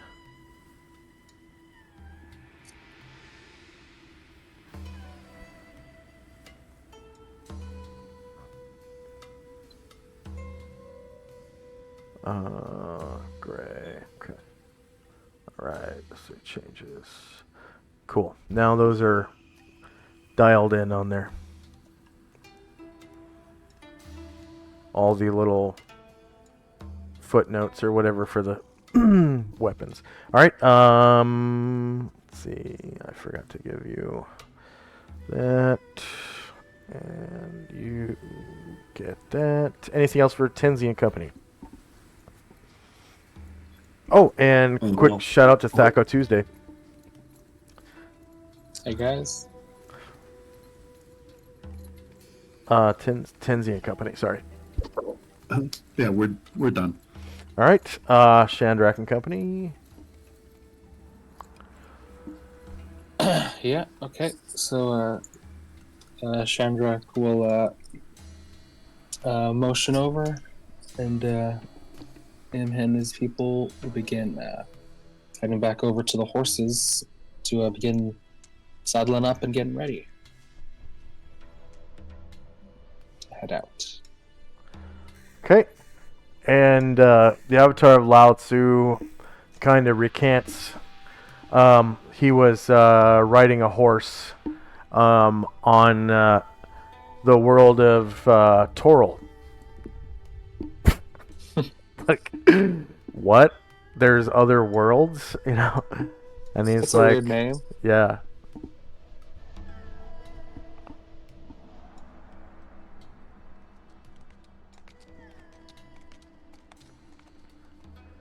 And he kind of explains how it's this whole other world, like, kind of like how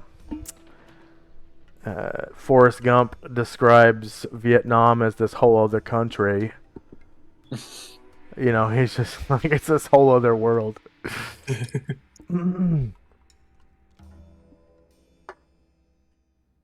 All right. So, by 8, you guys are on your way, headed north.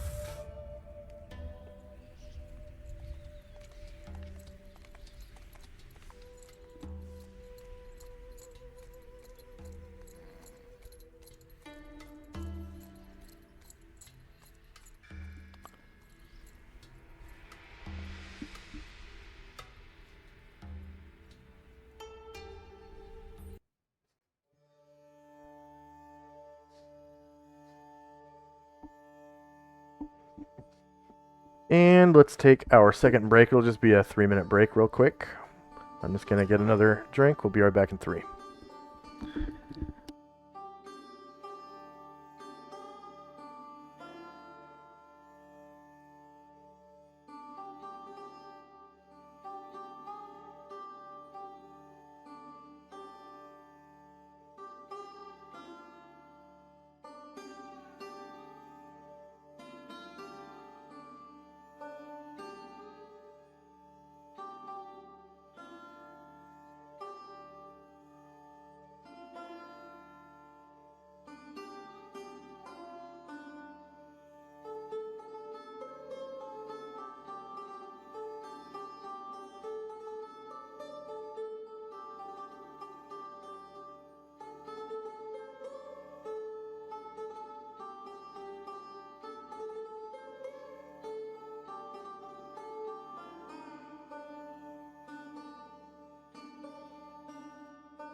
Got about 10 seconds.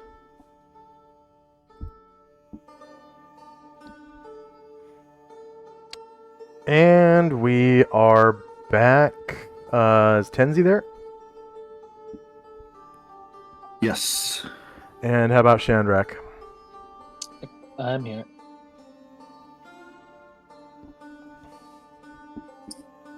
Okay, November 6. And as you leave, okay, yeah, same weather conditions as you leave the village.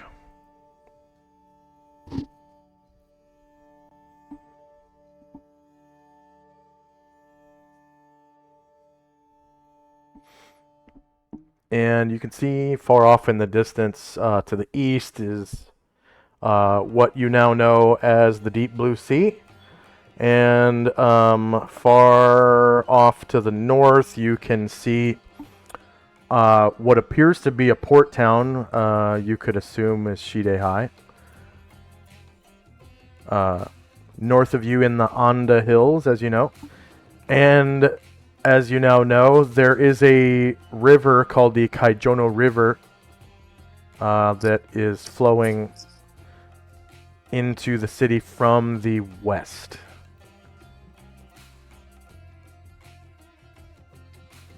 And it looks like it kind of somewhat bisects the city. Somewhat.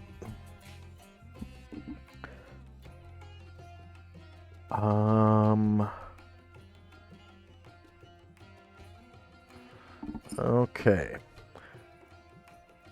So at 10 a.m., you guys are traveling north. Just gonna copy your tokens real quick. Traveling north through the hills. Counter maps, temperate hills.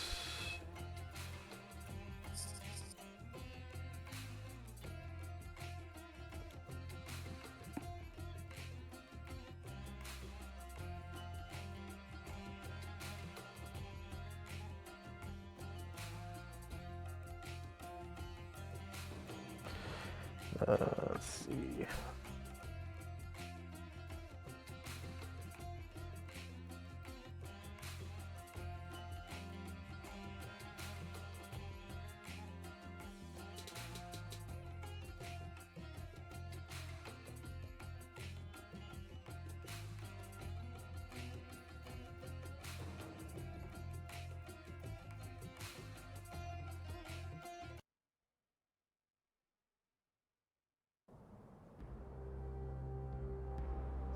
So it's very, very windy. Gale force winds.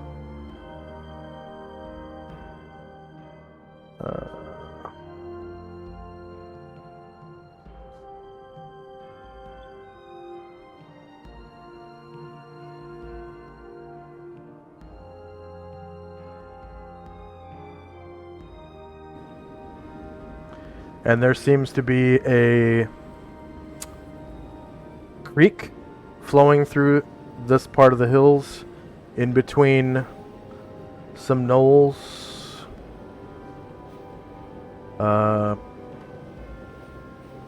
Weird, for some reason the playlist doesn't want to play.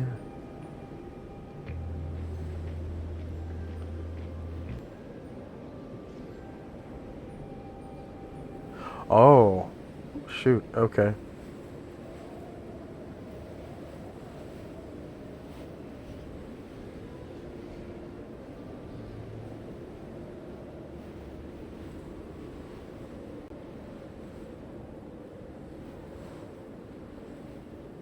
Well, anyways.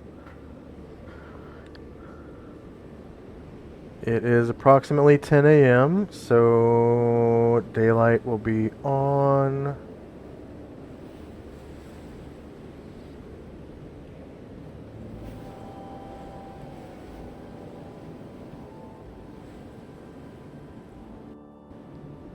And you guys are kind of like in the middle of traveling through the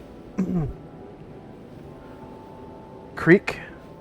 It is a creek that doesn't impede medium creatures in the slightest. Small creatures it would impede. So Lao Tzu, being on foot, is able to just kind of, walk right through it without slowing down.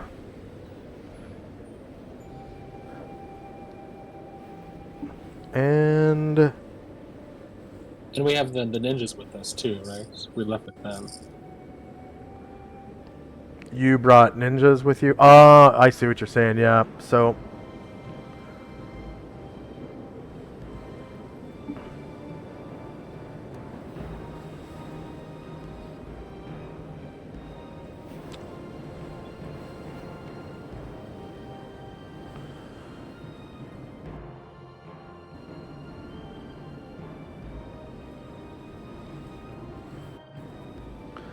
So they had Shimamori's son, who is a Jonin.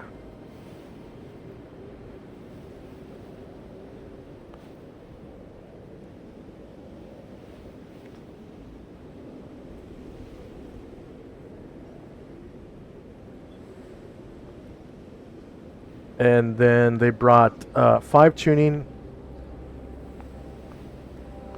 which is like a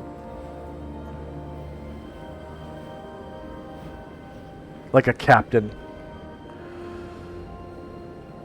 2, 3, 4, 5. And then each tuning has 3 gaining.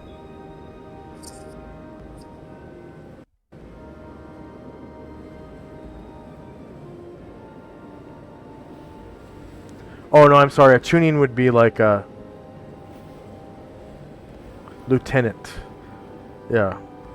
The Jonin is like a captain almost.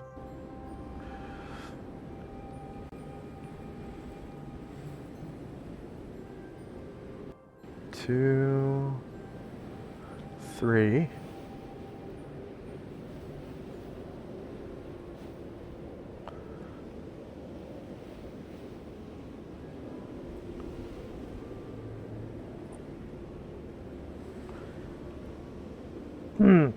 And they are not disguised. They're in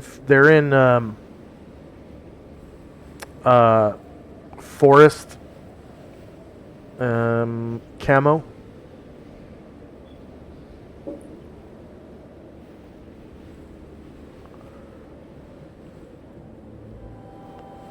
And they're just a few steps behind you guys. Okay.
Alright.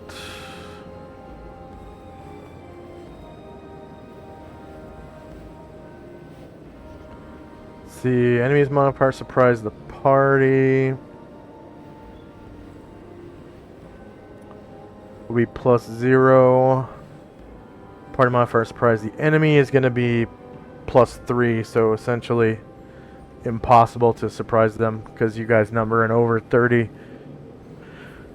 Okay, so anyone who has who can get +2 to their surprise rolls is not surprised. Because I rolled a 2, so you have to get over 3 to not be over 3 to not be surprised. That means +2 to your surprise roll. Several people in your party are never surprised. So that's fine. I think Chandrak has like +1 from Dex, and then he has a familiar, so he's not surprised without even rolling alertness or anything. Some people in the party might have alertness and need alertness. I'm gonna put your horses to the back real quick.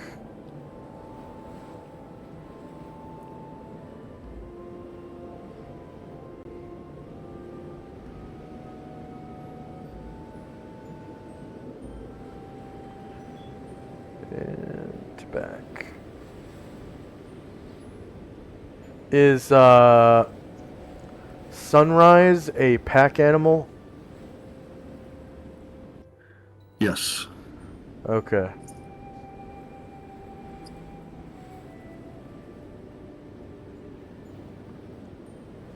All my war horses have their names start with day. That's why I keep them separate.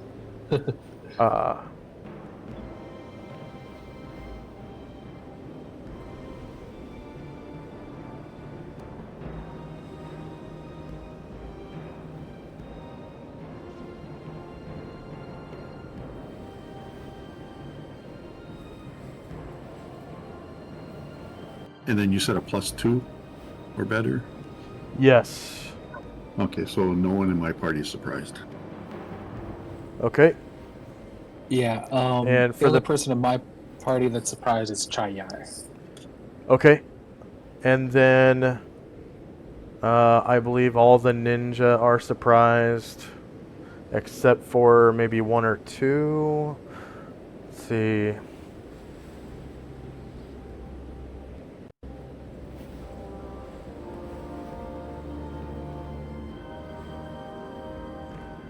Pretty sure that Jonin is not surprised. Yeah, the Jonin is not surprised, so he can roll initiative. Anyone who is not surprised can roll initiative. Oh, I should probably describe what you see. So,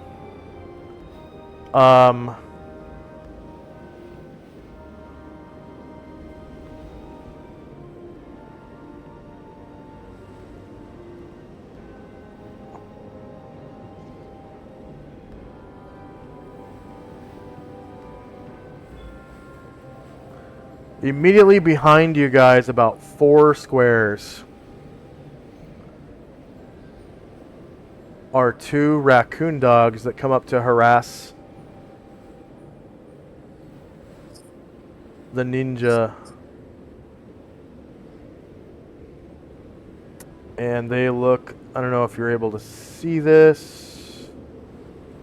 You see that? Yeah. Okay. Yeah. So raccoon dogs are, yeah, similar to a raccoon and a dog.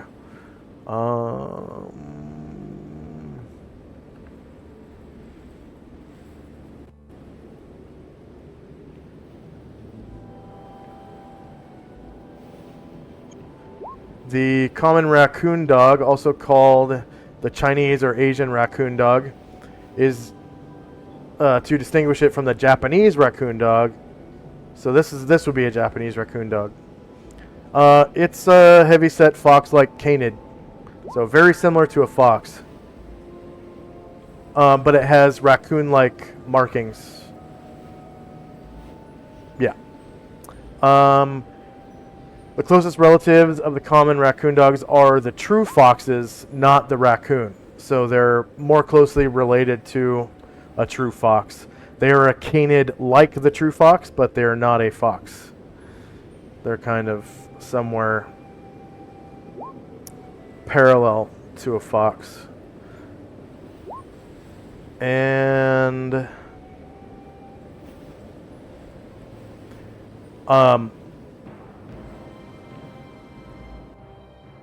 Ashriel gets a feeling from these raccoon dogs that doesn't settle well with him.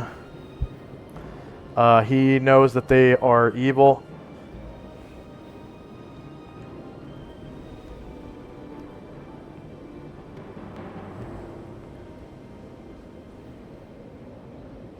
Oh shoot.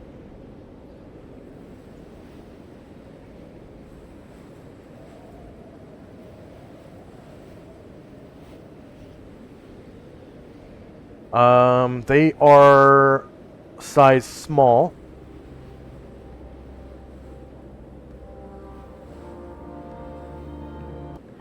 And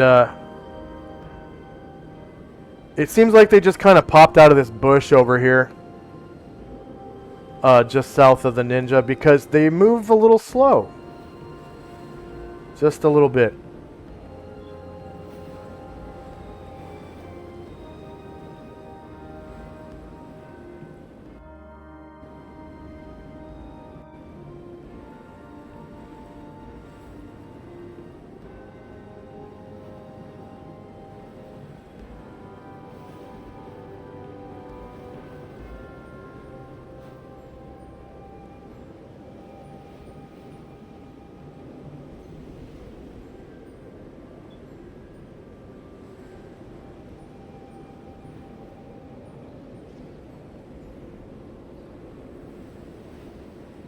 And you go ahead and start rolling initiative if you haven't already done so.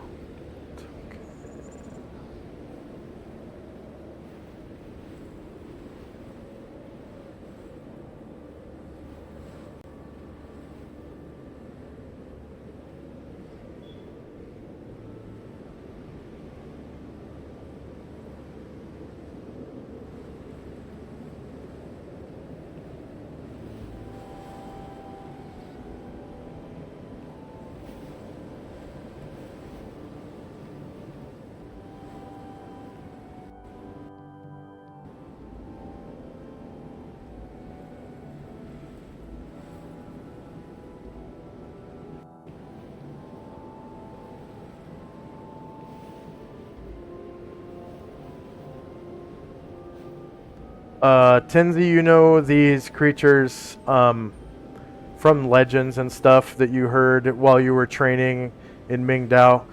You heard that these are also called tanuki.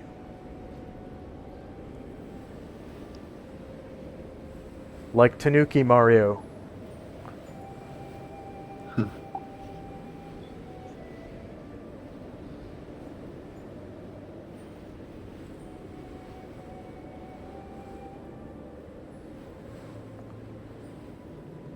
And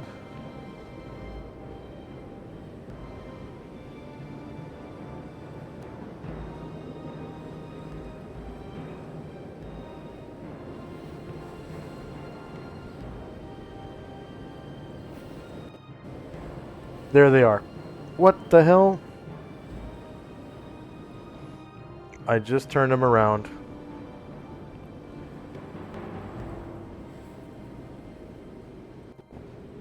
There. So, initiative.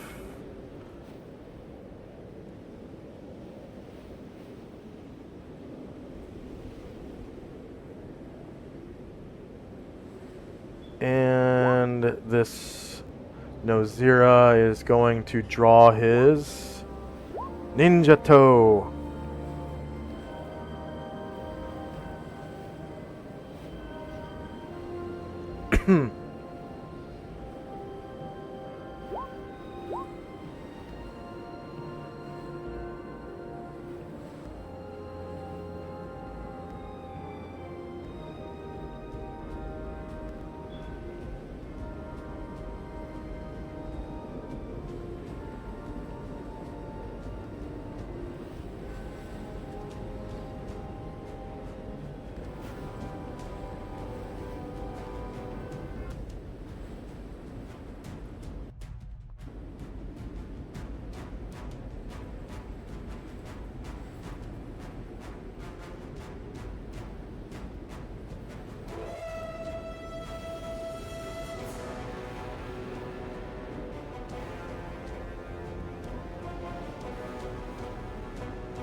And the ninja have with them these glider things. I guess they would be black.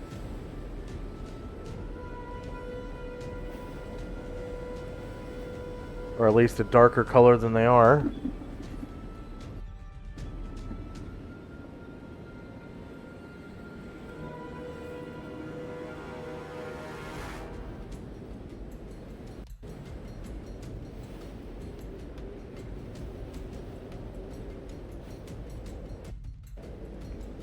Five of them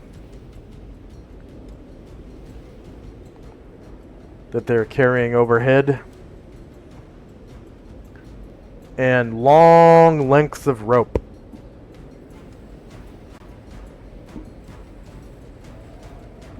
So it's a surprise round, so there's only one action. No one will need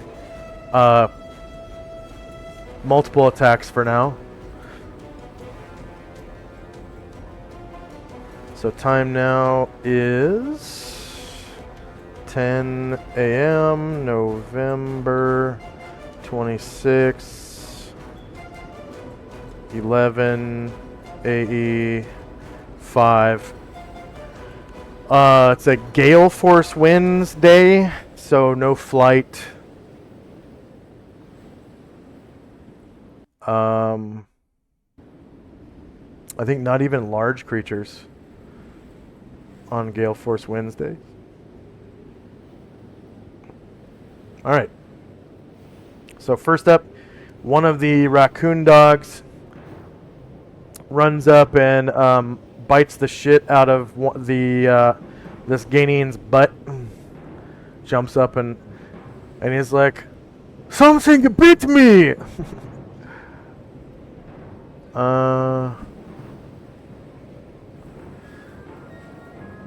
That will be his surprised AC. So shorter melee, same elevation, no mod to hit or to damage.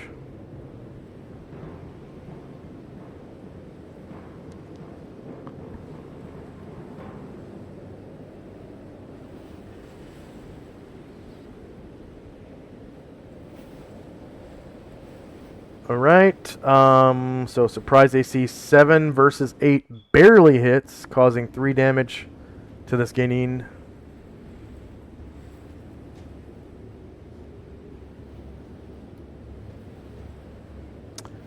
And it has only used one of its movement, and it's going to, let's see, move. It's like a hit and run type of deal. And it jumps into the water in this pond down here. And you can see it dive under the surface. You can still kind of see it through the water. Like, it's kind of like a cloudy green water covered in pond scum. But you can still kind of see, it's not very deep, so you can still kind of see where the little tanuki jumped in.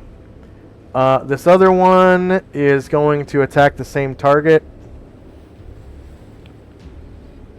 What am I on the... Okay. So he's going to run up and bite this guy on the butt.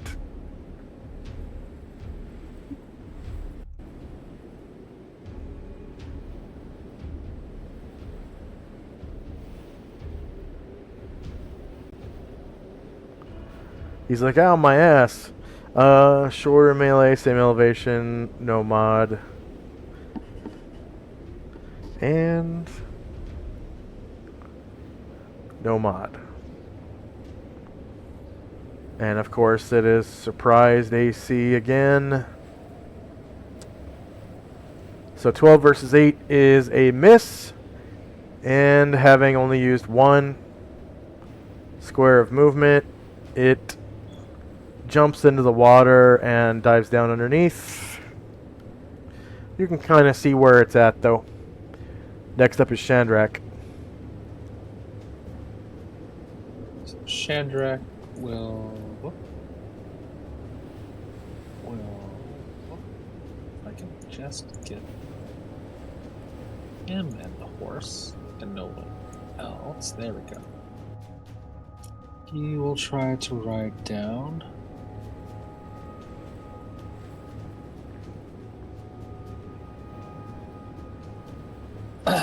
There.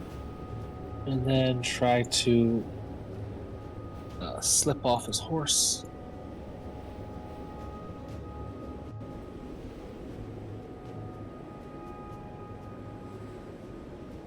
Okay, you still have And- all of your normal movement. Nice. And this pond is, it's just deep enough to impede a medium creature. Large creatures, can just walk through it. You can still swim through it at your normal move if you have swimming proficiency. Just like they did.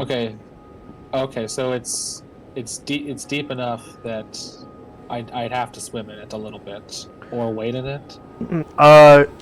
So if you tried to walk through it, it'll slow you down, like difficult terrain. If you swim through it with your swimming proficiency, you can move at normal movement rate, because you're not encumbered, I believe. Okay. Cool. In that case, I'll just feather foot. Ooh, nice. one, Do you have the featherfoot level that allows you to walk over water? No, not quite. Okay.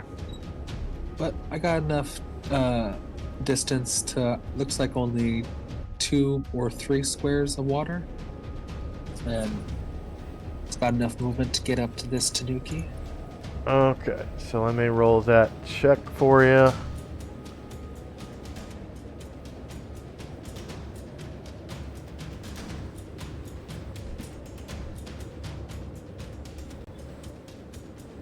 Yep, you're able to featherfoot. And you can see them down in the water. And from what you know from water is it messes up attacks that are other than piercing. Right.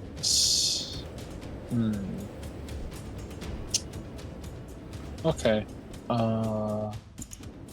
He's just gonna wait from there. Okay. Musashi. So Musashi has a katana which does piercing and slashing damage. So if he wanted to pierce into the water, he could. He sees Tenzi casting a spell, so he's going to wait and see what that's all about before he rushes in. Very well, St. Luther.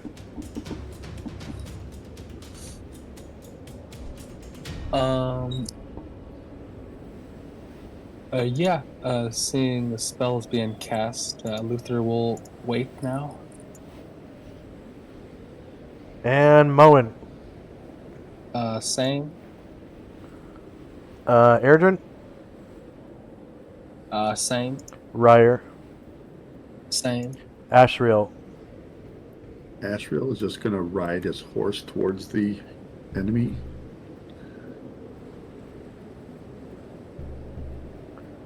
And the Nozira Jonin is able to read the writing on the wall. He will also wait for Tenzi to finish his spell.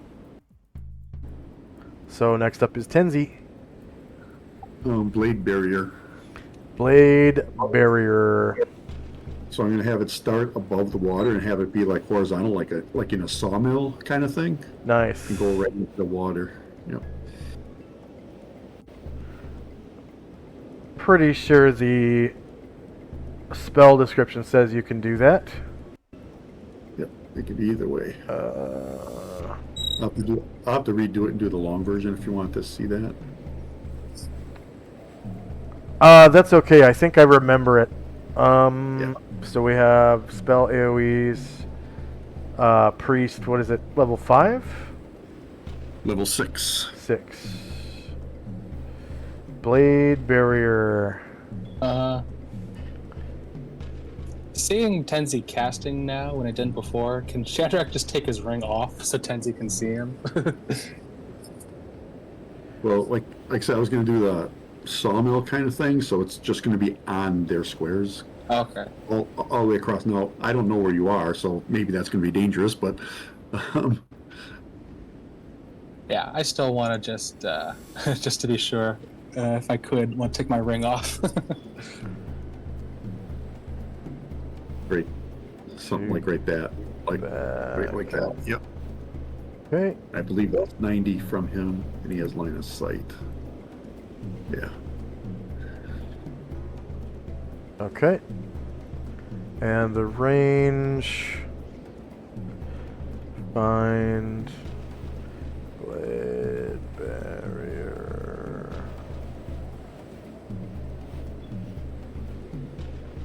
"90 feet exactly. Very nice.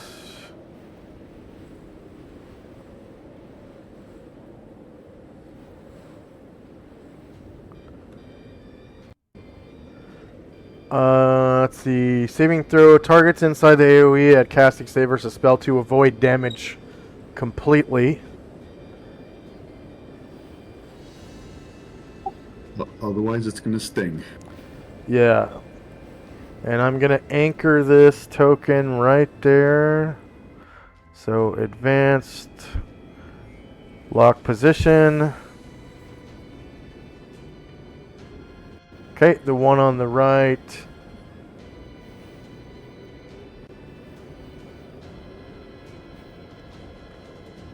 Gets a save versus spell. And I think they're level 1 fighters.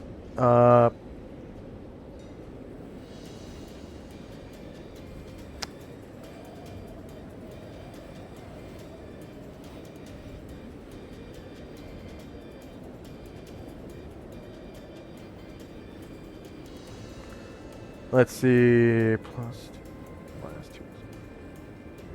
2. Yeah. Yeah, they're fighters.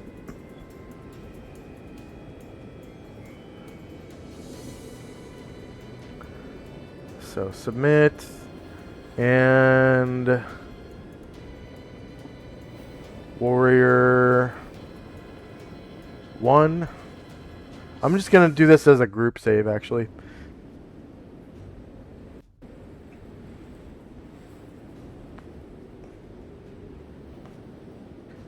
And they are single classed. So they both save and are able to swim deftly out from underneath the blade barrier as it kind of sinks into the water and churns up the the pond as it turns. So no experience granted for the spell. Time now is 10:01, and it's normal initiative phase now. Oh wait, no, we had a bunch of people waiting. That's right. Oh, So Musashi's going to ride. And remember, Blade Barrier is not technically a wall spell, so you can shoot through it. They are underwater, though. Yeah. So Musashi's going to do a riding proficiency check to see if he can jump. Oh, yeah. Yeah. He'll probably pass that. I remember his wisdom being pretty decent.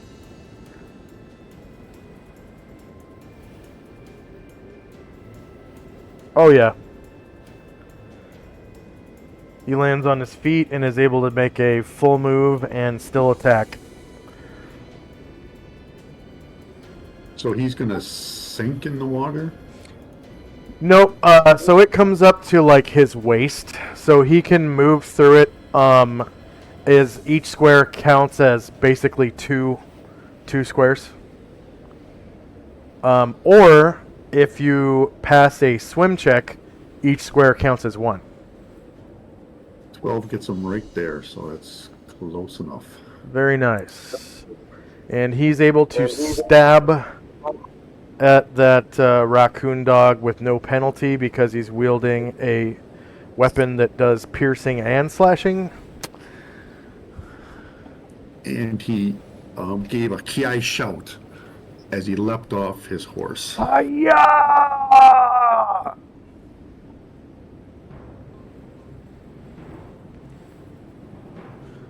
And he makes a high mastery attack, but he is a grandmaster. The only difference between high master and grandmaster on the table is the amount of damage.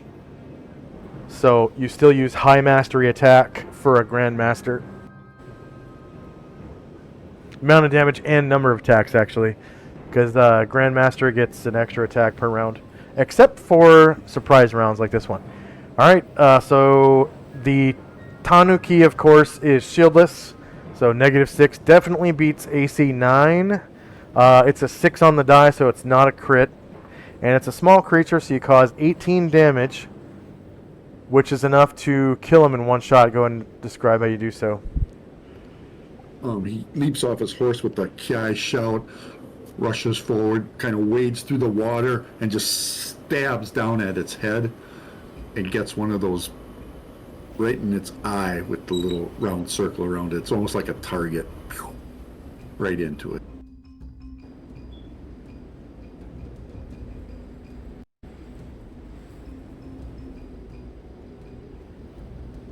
Okay.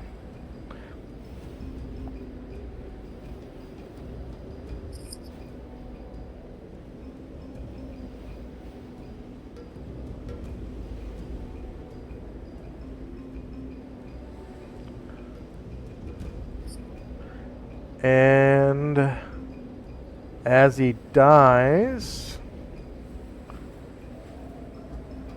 he kind of turns into this half human, half tanuki form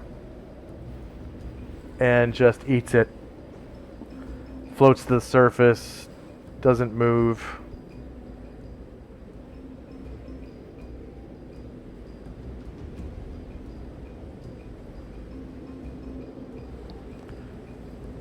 Okay.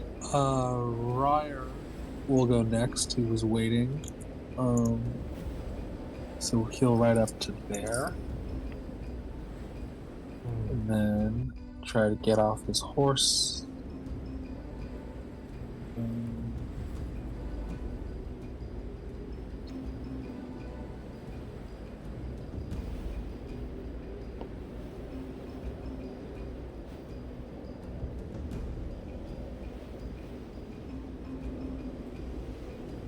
Do that. Scroll that back up.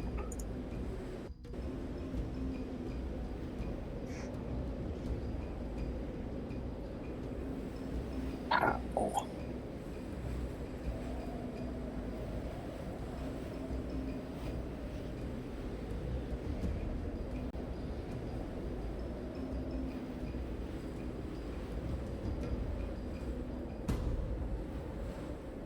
Two, 4, 6, and then 8. And he'll be able to make it across this other side and stab down in the water with his javelin. All right.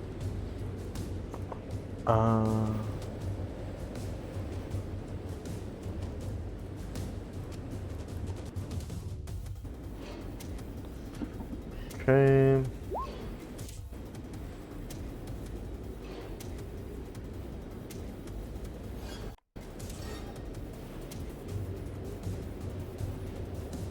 So it turns to face you. It is, of course, shieldless. And you roll a natural 20 on the shieldless line, Nice. causing 14 damage and killing him. Go ahead and describe. Alright. Ryer comes right on up and just stab downward and like right into like the creature's neck. As it's kind Alright. of like looking up for air for a second.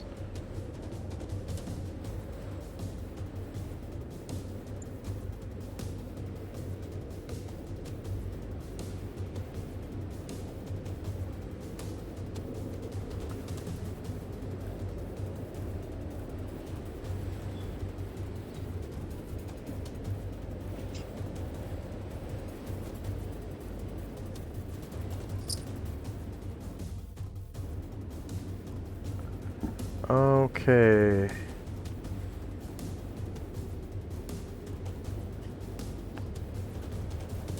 And just like the other one, it turns into like this half tanuki, half human form.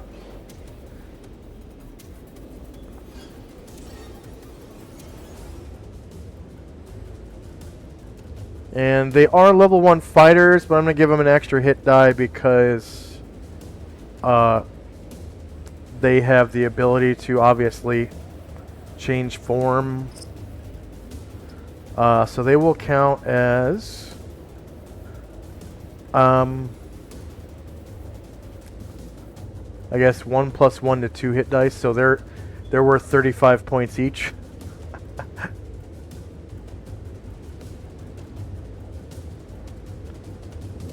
And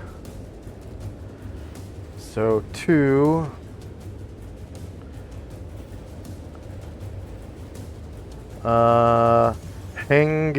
Hengeyokai Raccoon Dog. So 35 experience points each. 2 player characters, and it was 7 NPCs.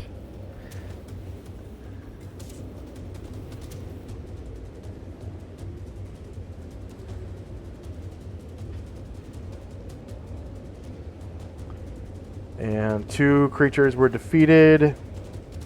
They have 1 hit die each because they were level 1 fighter NPC Hengeyokai. Hengeyokai in Adria is a player character race. So they can be recruited as, henchmen and whatnot.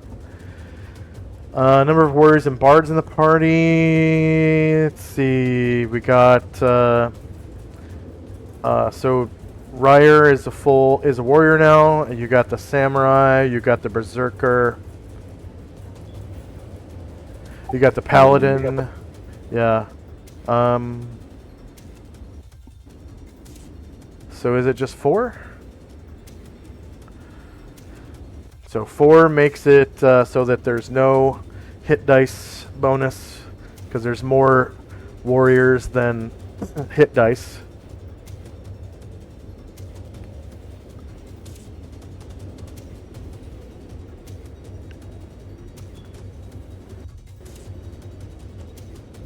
And changes form to kind of a cross between a human and a tanuki.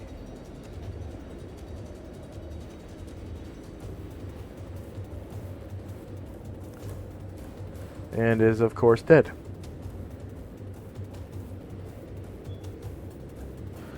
Okay, and combat is apparently over.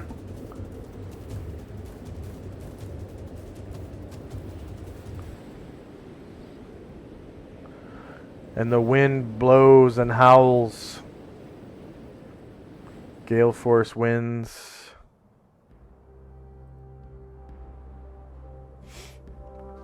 Alright. So first up now is Chandrak and Company.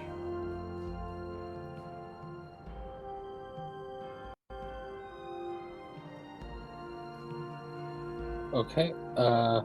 Ryer will kind of look down at the new form of this creature that he killed, and will look through it. Does it have any pockets or bags or anything hidden on Okay. it? So they both have like backpacks and traveling gear.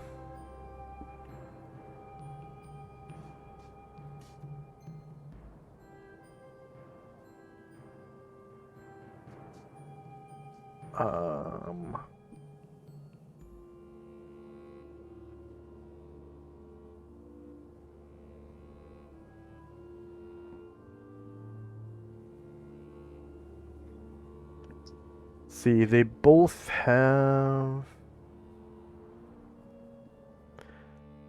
like level 1 adventuring gear for a warrior, so it's gonna be, you know, like leather armor. They each have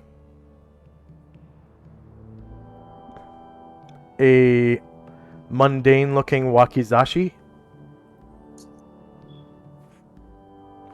And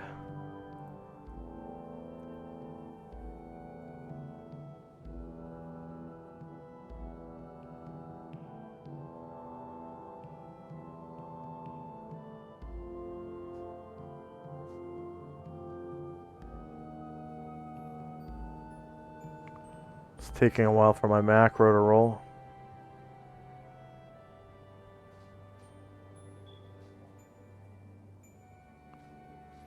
Yeah, that's about it. So they have backpacks, probably, you know, small tents, a week worth of rations, not dry rations, but the regular ones. You know, winter blanket, probably flint and steel, and let's see if they have anything in their pouches.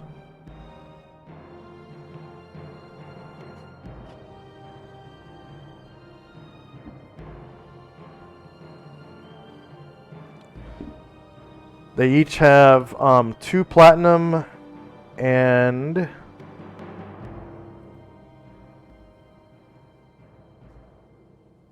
actually 3 platinum and 20 silver in their pouches. And their standard Adrian coins with the square holes punched through the center.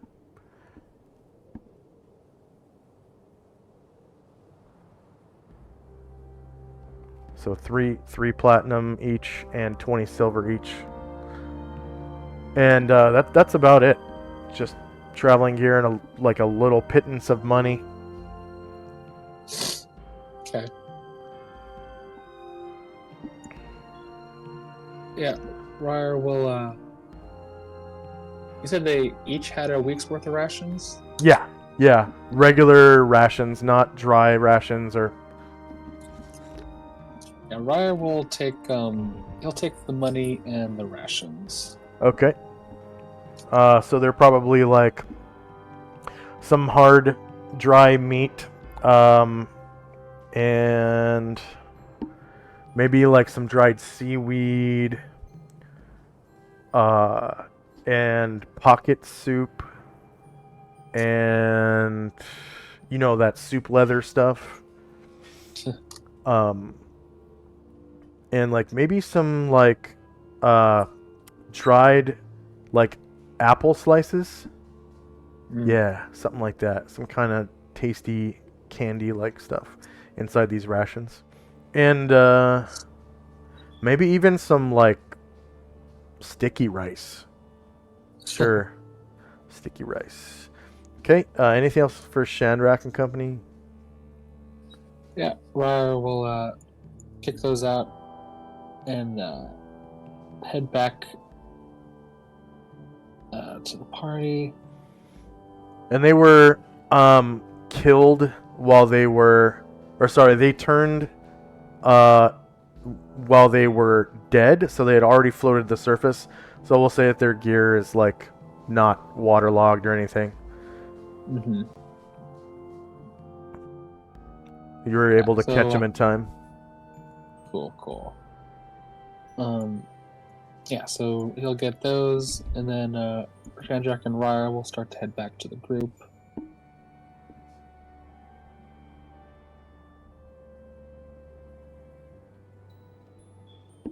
And when he does, Ryer will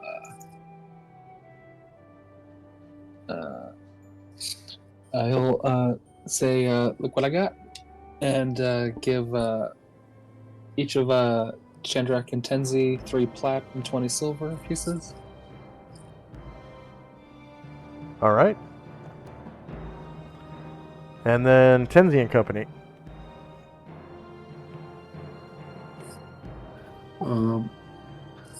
Tenzi will, kind of with a heavy sigh, dispel the blade barrier and say, one of these times, it'll work. Yeah.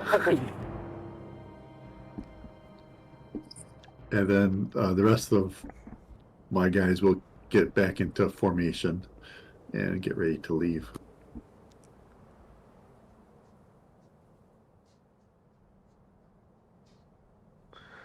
Yeah, their target number was 17 or higher, and they rolled 19 on that save for a group save. I was really thinking that they weren't that powerful. This is really going to work this time. Yeah, they were super weak, but I just rolled 19 on the save. So. Right? And then anything else for Tenzi and Company? Nope. All right.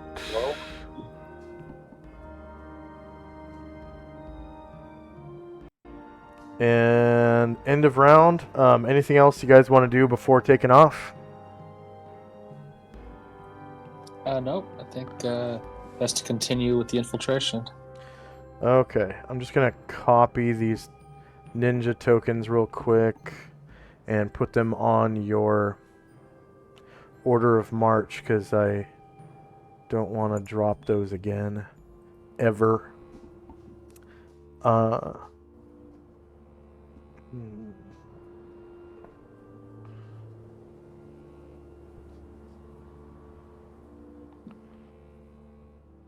So they're just kind of like one step behind Musashi on the order of march.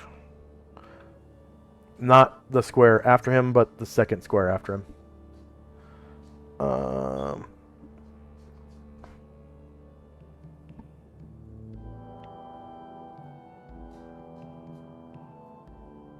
So several hours pass.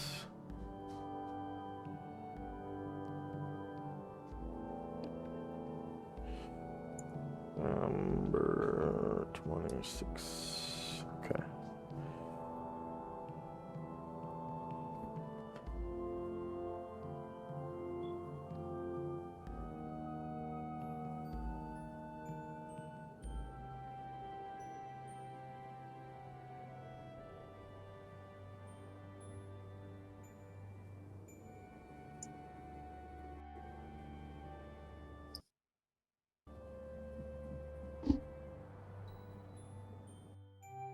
And at approximately noon,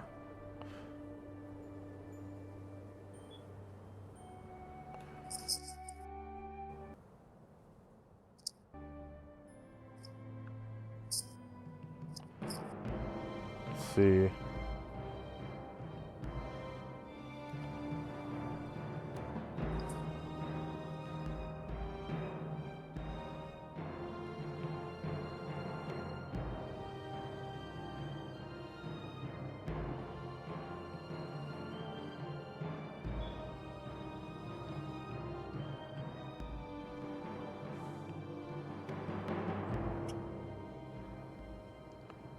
Oh, what a drag. I don't even know what layer that's. Okay. Oh. Light layer. Okay. What?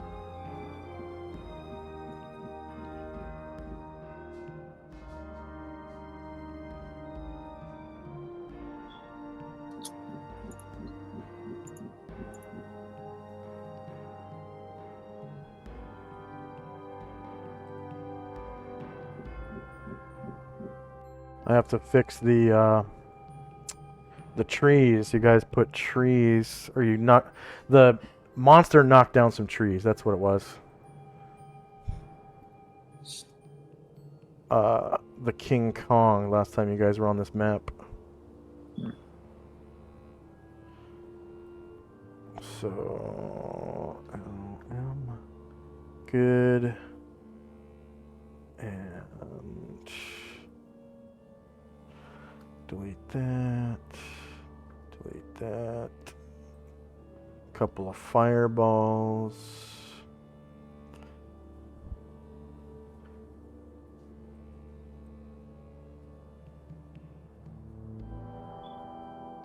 There we go. I think everything is fixed. Oh, one more tree got knocked down.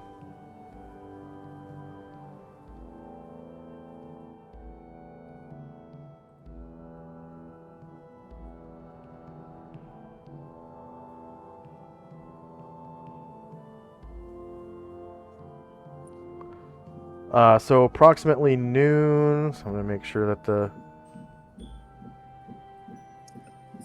light is turned on. Daylight mode on.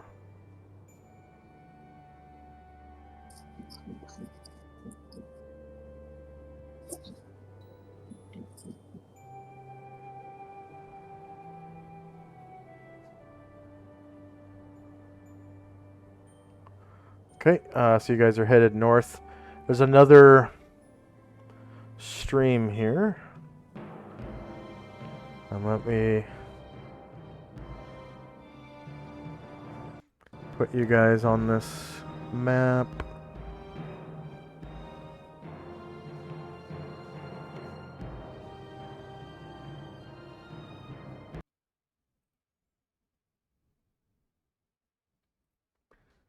Temperate Hills.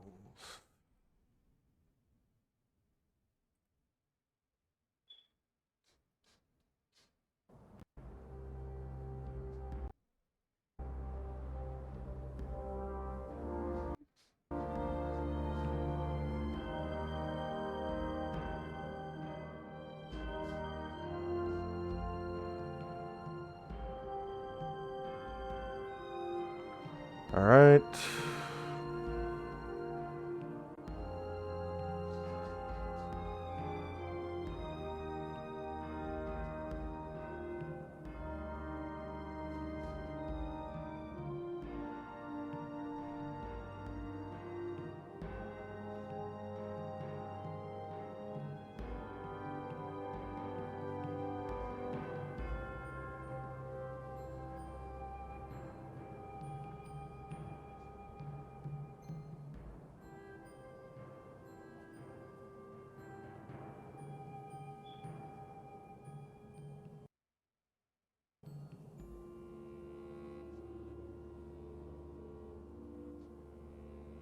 And hopefully that.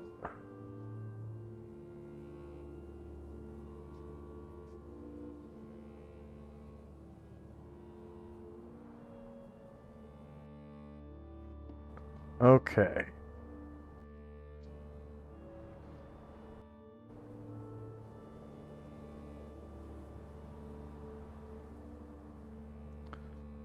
So you're traveling through the hills, and strangely enough,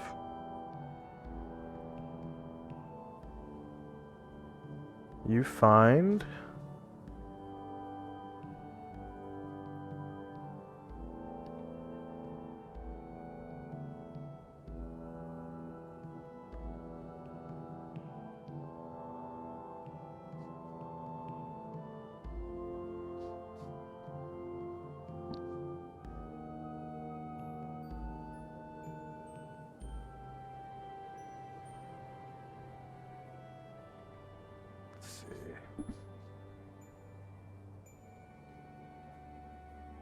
you find a statue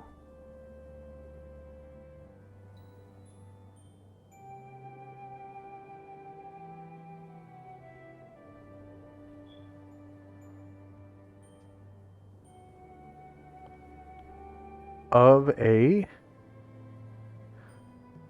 bat.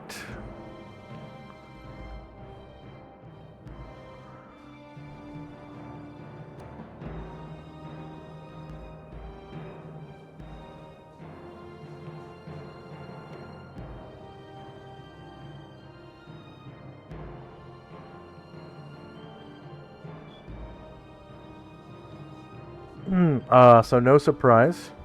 And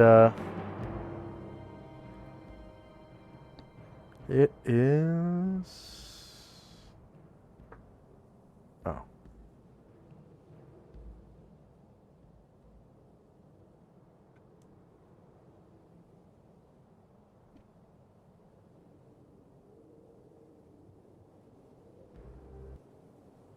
northwest of you, about 47 squares away.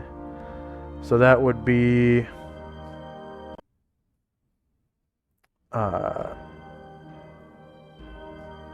probably Ashrail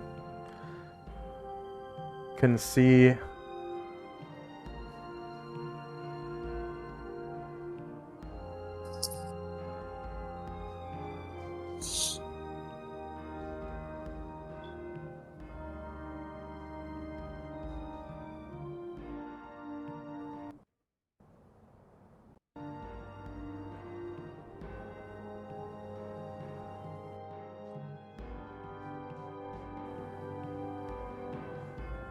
on the hill to the northwest.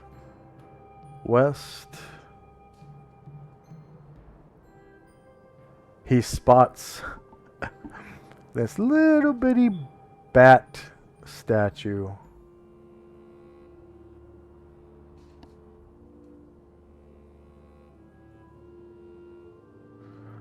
Yeah, right about here.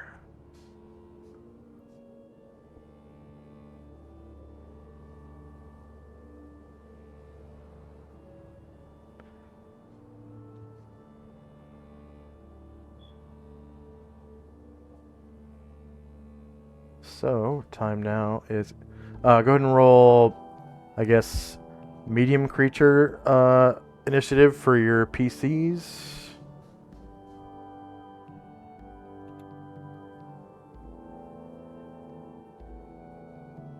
Did I put you guys on this map?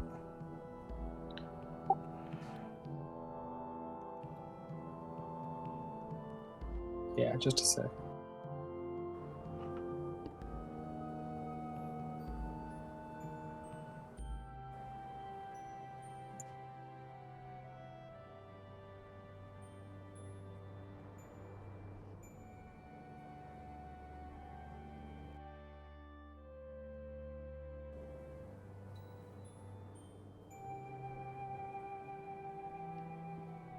Alright, so first off is Tenzi and Company. So Ashrail can see... Let me put your horses where they should be. I hate how it flip-flops mounts like that. Whoa.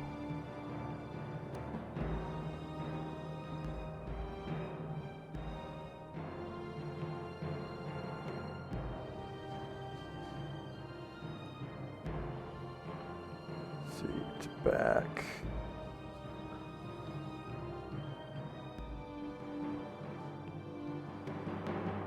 And two back. Did I miss anyone's horse? Looks like I got them all. Okay.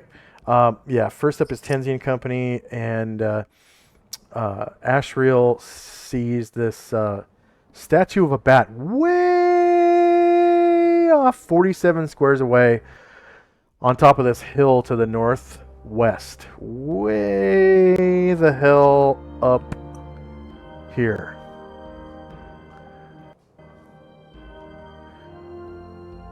So Ash will go, my children, that is kind of a curiosity up there on the hill, a statue of a bat in this wilderness.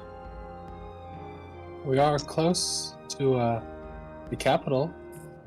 There might be some important figure.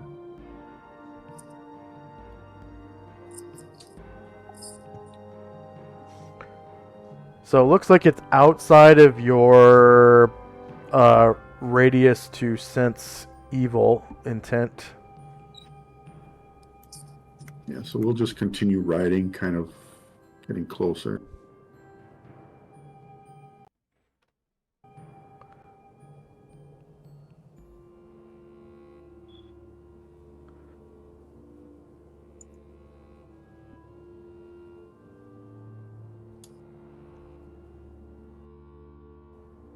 And then he'll take a look over it again. It's still out of range, so we'll just ride up with like Ashrail is doing. Just keeping our eye over on the statue to see if anything happens with it, and that'll be it for us. All right, so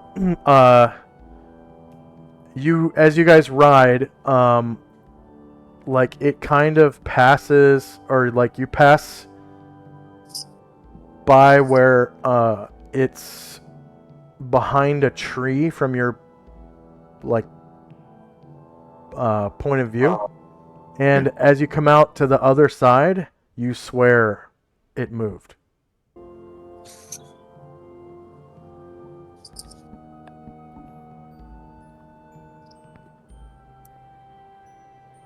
And then so then Astrid will go in.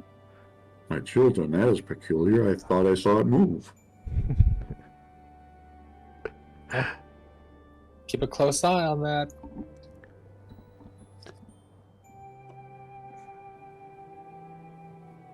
And then that'll be it for us. We'll just move up. All right.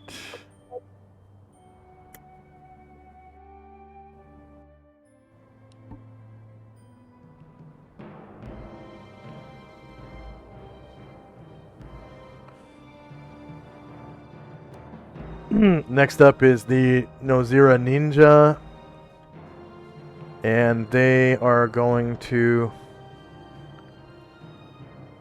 move forward with their kites, probably to about here, and just kind of warily watch that statue.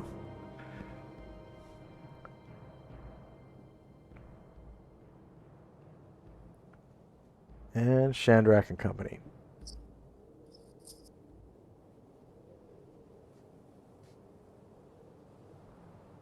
As Shandrak and his people start to ride by, when he rides by the ninjas, he says, "Yeah, just to keep clear, and we'll investigate to make sure nothing's weird with that statue." And he gives you sort of like it's almost like a salute, where he places the hand, palm, his right hand to the center of his chest, with the palm of his hand like his fingers pointing straight up, his thumb to his chest, and the palm of his hand facing directly to his left. So any kind of bows. So it's like a half where you'd put your hands together and bow. Just one hand. And he has his other hand on, of course, his ninja toe. Yeah.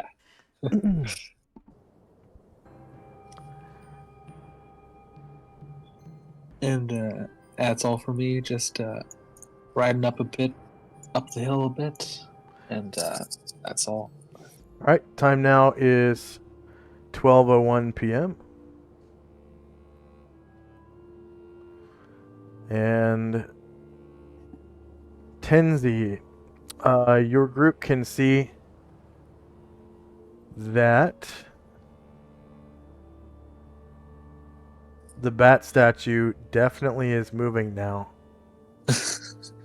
And it's, it looks like a little rat on like a pedestal or something, like bats are pretty small, most of them.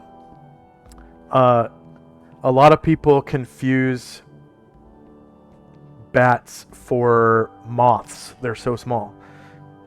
They're like the size of a little rat or like a big mouse.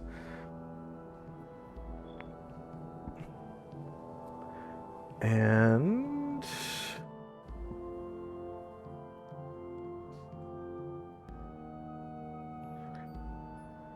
its wings begin to flap.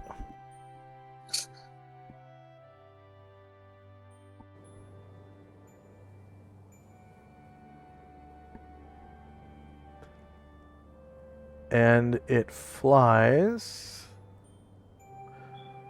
towards you about to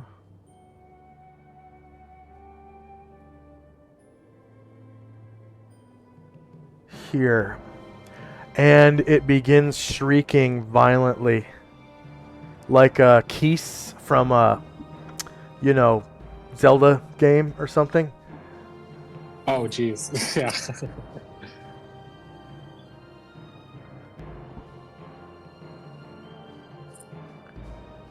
And it seems like it intends to attack. That was pretty quick. It really got up out here. Yeah. So now is initiative phase. And I'll start some combat music. So it looks like it's moving at a rate of 12, but you guys were outside of combat, so it was doubled. Did Oh, it fly? actually, you know what? Yeah, you're correct. So it crawled 24 squares. It's not flying. It descends down the hill because the gale force winds kind of blow it out of the air. Oh, yeah. And it looks like it's crawling on its hind legs and using its wings to crawl like a mouse.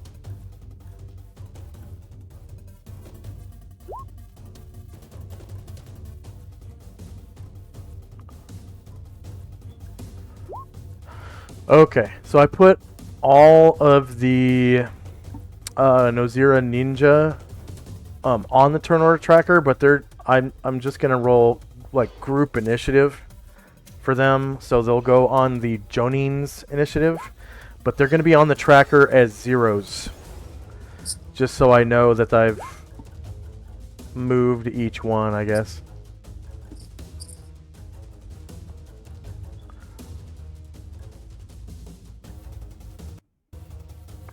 And then who needs multiple attacks? Moen and Ryer. Moen, Ryer, probably Ashriel, right? Nope, he's just moving this round because. And okay, and then, And then Musashi will need two, Musashi. and then Tenzi's gonna try. He's gonna have 4. 4 multiple attacks or 4 attacks altogether? 4 altogether. I'm sorry. Yeah, 3 extra. Okay. Anyone else? And then Tenzi, just let me know when you're done populating those on the tracker.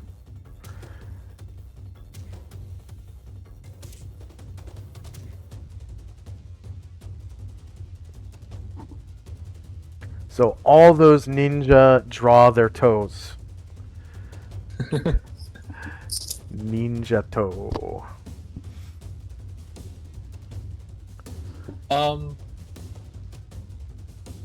Okay, try. Can she activate her ring to summon her genie? Yes. Or would that be like an action? That is a no move action to do that. And So- there's an actual initiative modifier for ring. Okay. Yeah. I'm pretty sure there's one for ring on the drop down.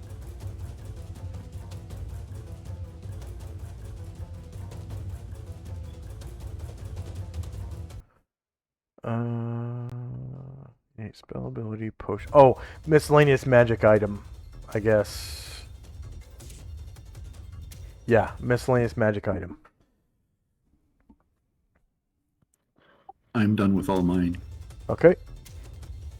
And then Shandrak, did you roll all yours?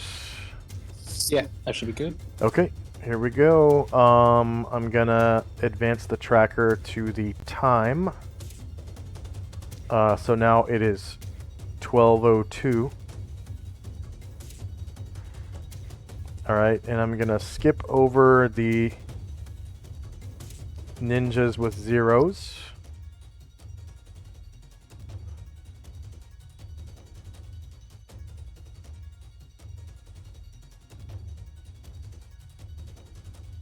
Feels like the tracker isn't moving.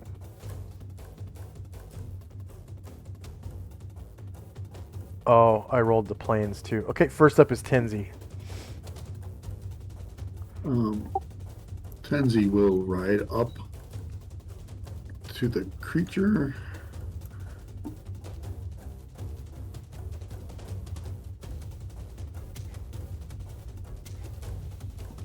And he will attempt to dismount.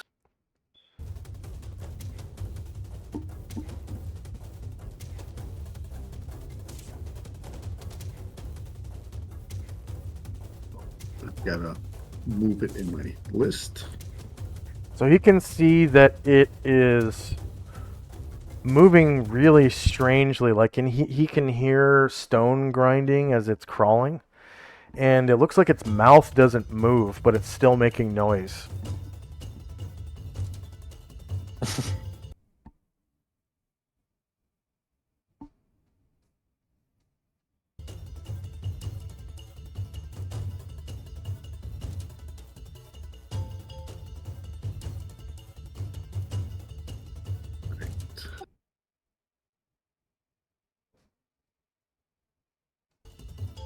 And with that, we will take a little running start for half move and flying kick him. Yeah. All right.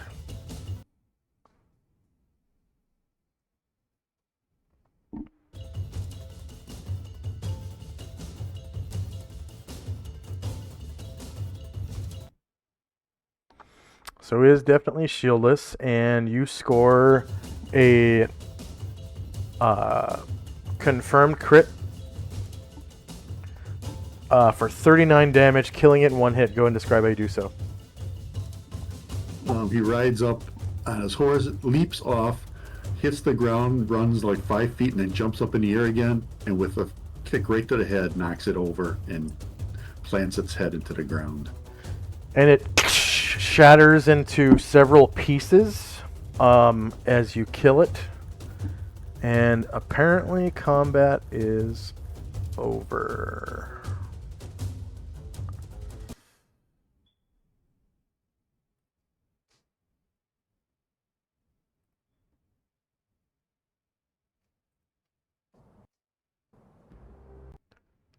All right.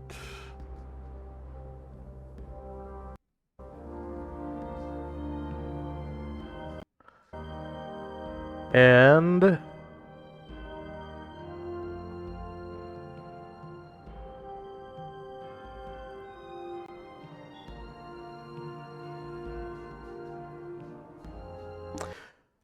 as it shatters apart, you can see that its eyes are actually gems, and they kind of fall out of the head as the head, falls apart.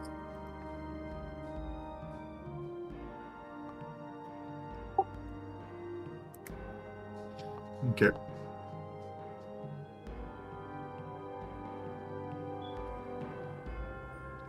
And they are like a transparent type of stone.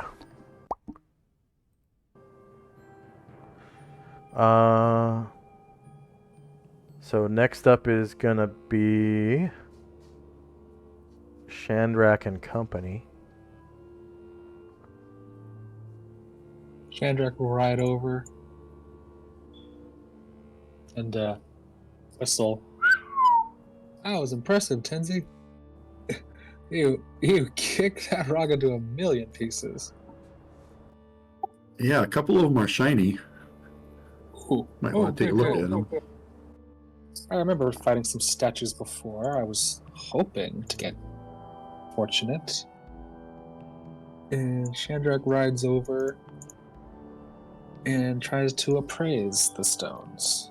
All right, go and roll for it. Look down.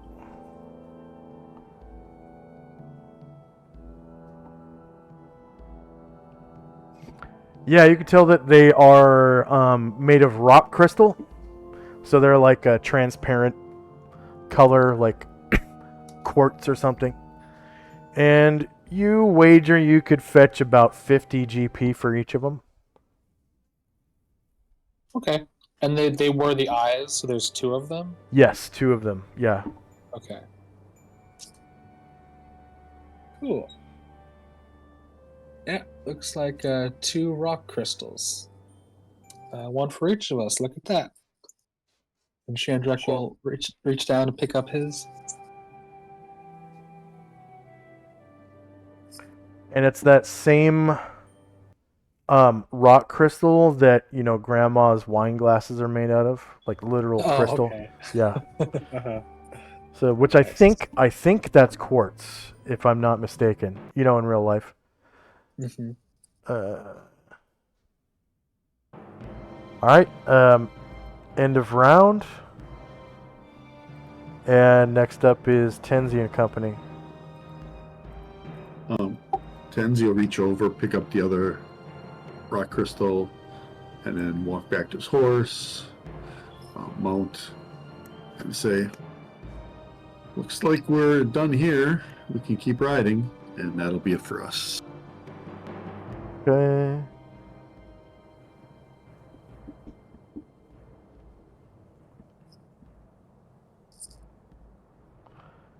And Shandrak and Company. Okay. Shandrak will begin to join the group again.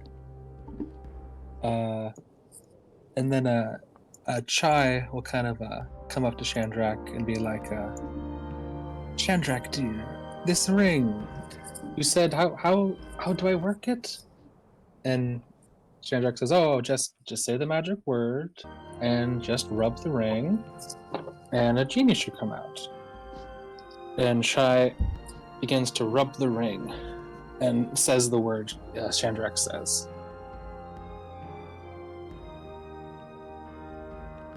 Okay.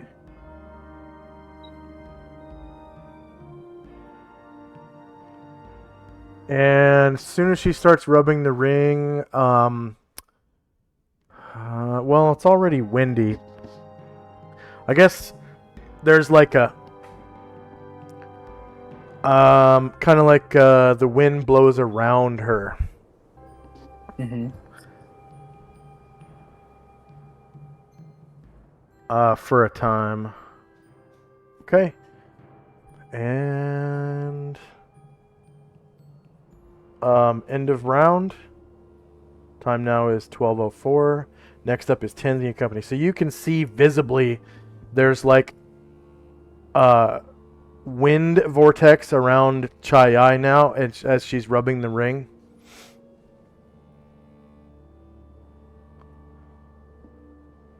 All right, we'll wait and watch what happens, ready to protect her if something bad occurs. Okay. Shandrak and Company. Yeah, same. Shandrak's just sitting there next to her, and yeah, Chai is excitedly still keeping on running it until the genie comes out. Okay.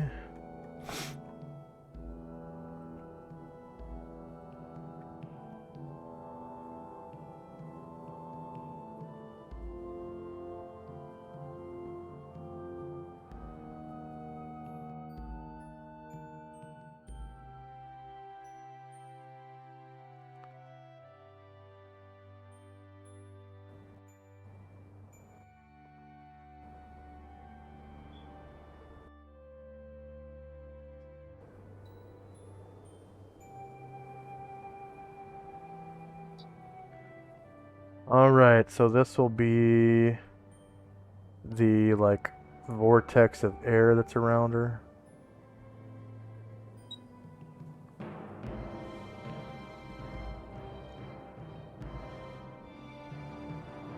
Okay, and then inside the vortex of air, poof! This genie appears. And it looks like he's kind of like riding the vortex. So he looks like this. Oh, nice. And the vortex of air kind of disappears.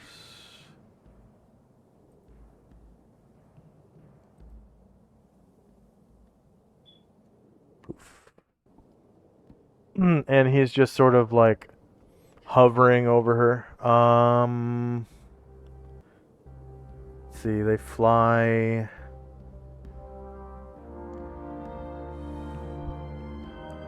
Fly 24, maneuverability A.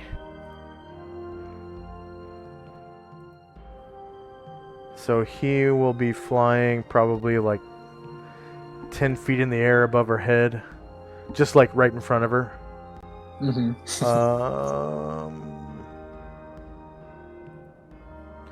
So that's 2 squares in the air.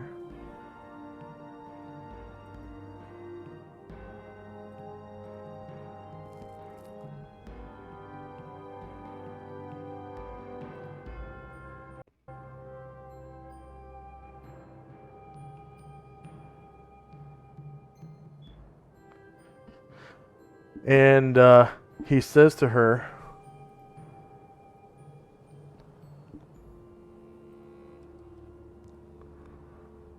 I am here, my master. What may I do for you? Oh my goodness. It worked. It worked. I suppose I could serve you for a little bit. Oh, that's very kind of you. We're actually on a very important and dangerous mission right now. I could certainly use your help. My name is Chai Yai. What is yours? I? Chai Yai. My name is Chai Yai. And I... yours?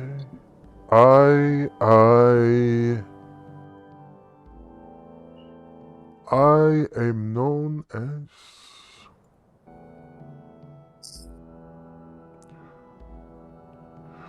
Solynod. Salute.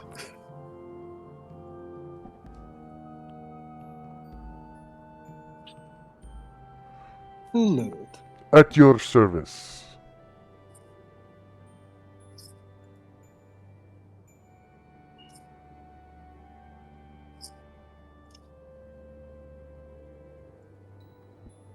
Wonderful. This is so exciting. I just really wanted to see if the ring would work. Uh, so if you don't mind, you can keep following us while we're on our journey. Very well. Yes, just keep flying next to me. As you wish.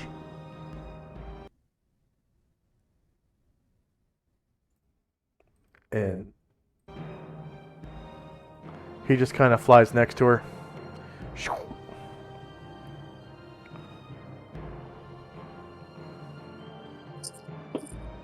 Cool.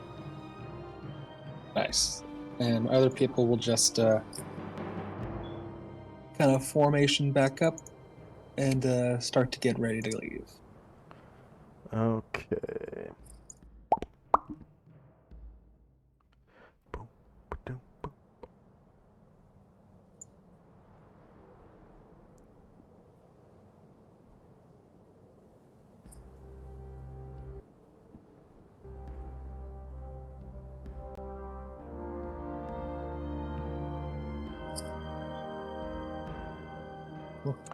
All right.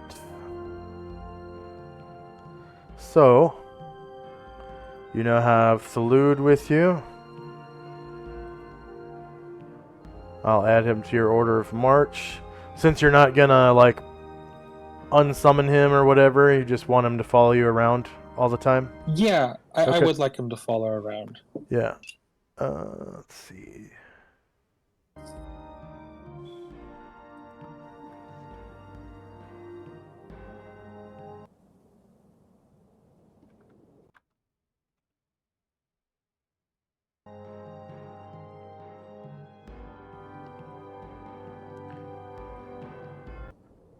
All right, so the sun starts going down, and you are really close to your destination. You can see the edge of town ahead of you.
There we go.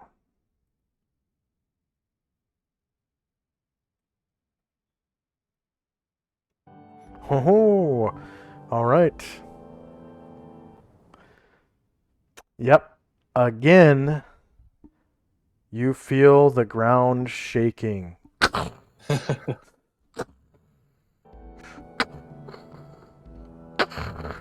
And you hear this roar!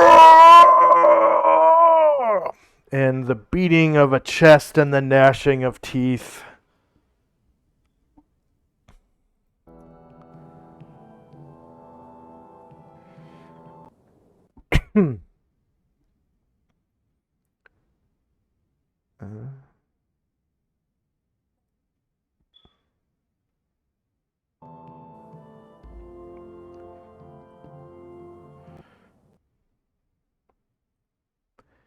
And 2 humanoid kaiju appear.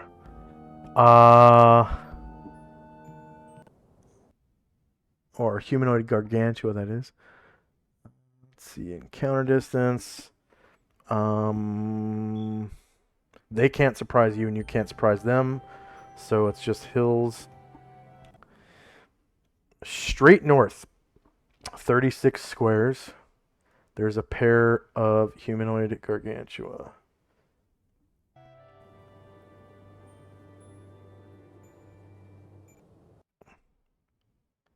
And you swear they were hiding or something right on the edge of town. Because it's just so close. Actually, 36 squares off the map, so they are 23 squares, and there's 2 of them.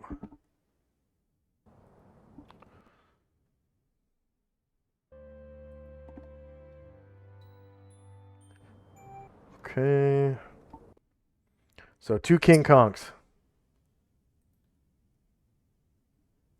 And they look hostile as shit. Very angry all the time. So here we go. We're now in initiative phase. Sorry, I'm still on the old map. Ah, sorry. I will move you to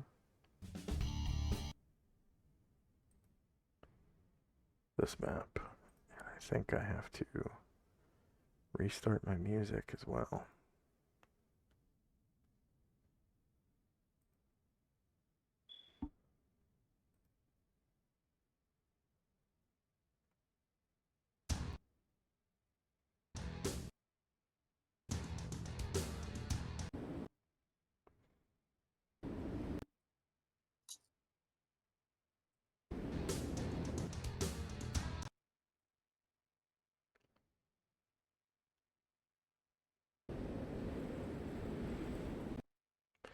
And I will place all the horses to the rear again.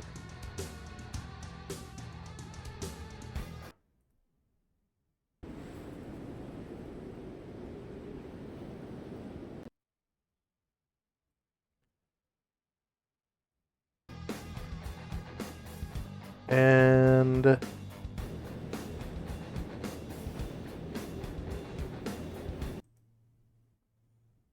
back. Okay. Oh, one more thing, and you guys are about half a square too far forward. So I'm just gonna adjust that right there. There you go. I think I'm gonna pause the animations on your horses, and hopefully that will reduce my lag.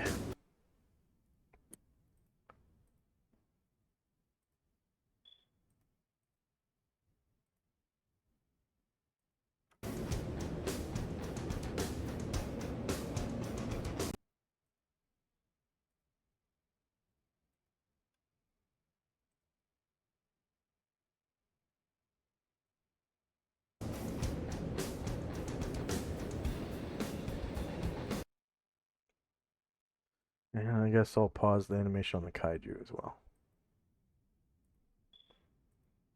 So they are gargantuan.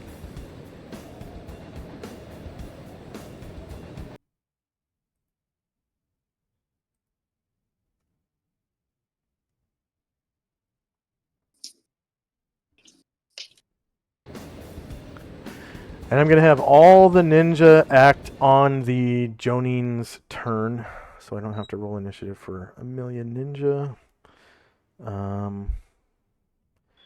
It looks like they're arming themselves with their ninja toe. And it looks like they're scattering to hide. Sorry, and what time was it now? It is 6 p.m., so it's like right before the end of your day and the end of your travel. And you can see like into the city from here. So if you wanted to do dimensional folding or something as a change of plan or whatever, you could do that. Otherwise, the ninja are ready to use the gliders.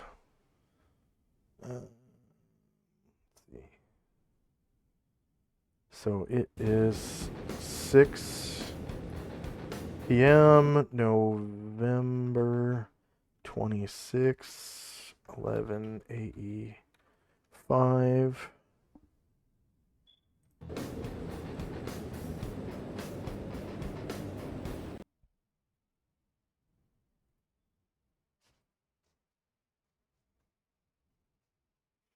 And then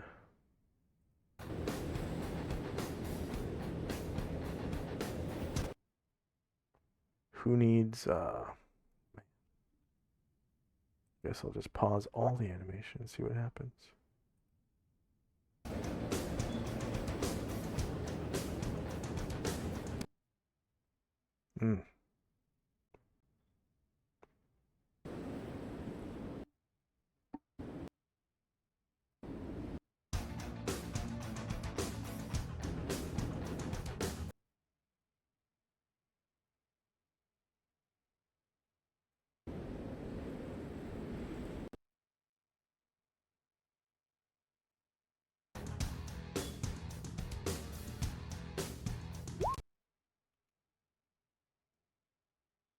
I'll need one for Ashrael and 2 for Musashi.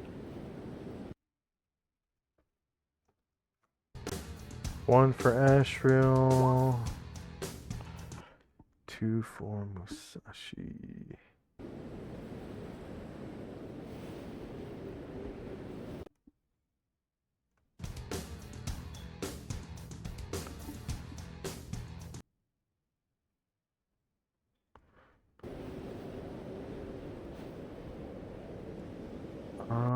Oh yeah, Musashi's in the back. Okay.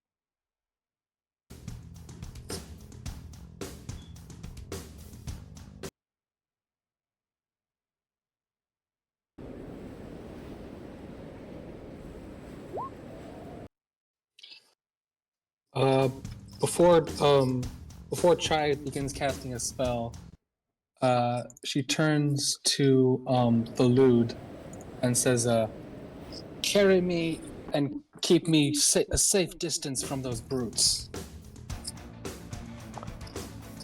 And he says,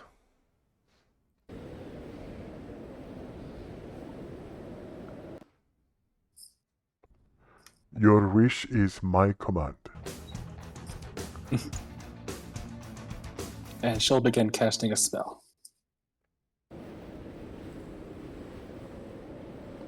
And can I get a second attack for Moen?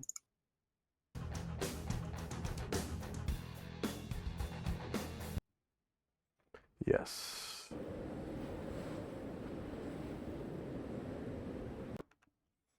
So it looks like all of the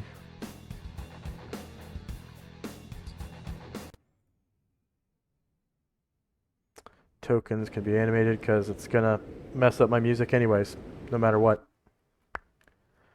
And let's see, Avatar of Lao Tzu is going to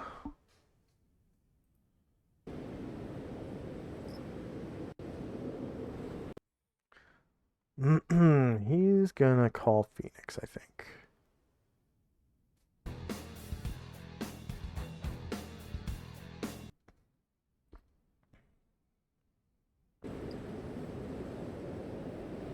Priest 6. Call Phoenix. Don't need the full text. Takes 2 rounds for him to cast that.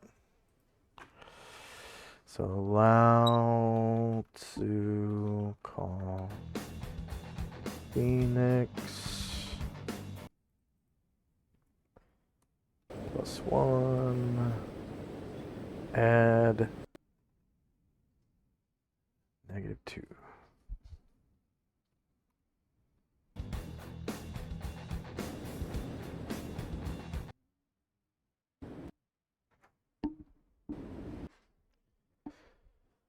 All right. Is anyone still rolling? I'm good. Okay.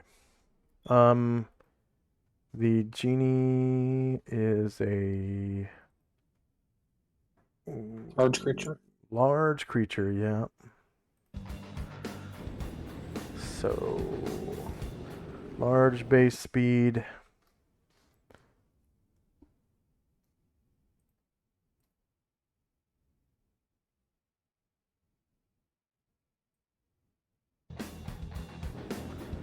All right. So after this round, he's got one more round of calling Phoenix. First up is... Oh, this was Tenzi's multiple attack? Did he... What? Oh, you probably don't even see that, do you? Because it was from the No, I other don't map. know. Okay.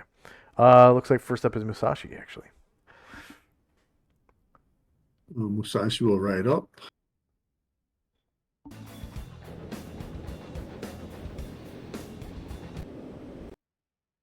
Attempt to dismount.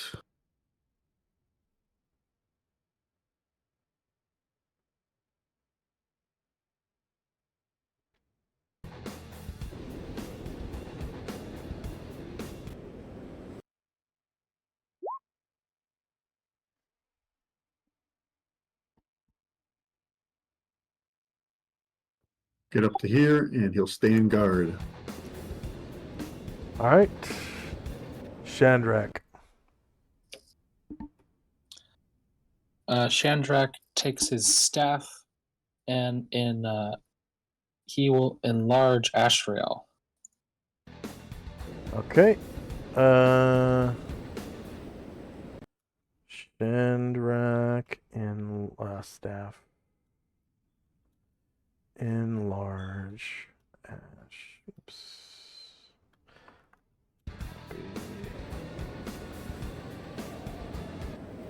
Ashriel. And what's the duration on that? 45 rounds. So minus 5. All right, Mad Moen. Mad Moen.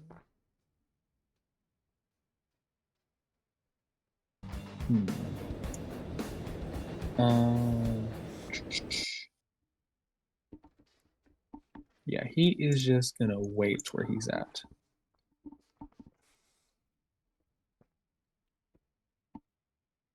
Ashriel. Now enlarged will simply dismount.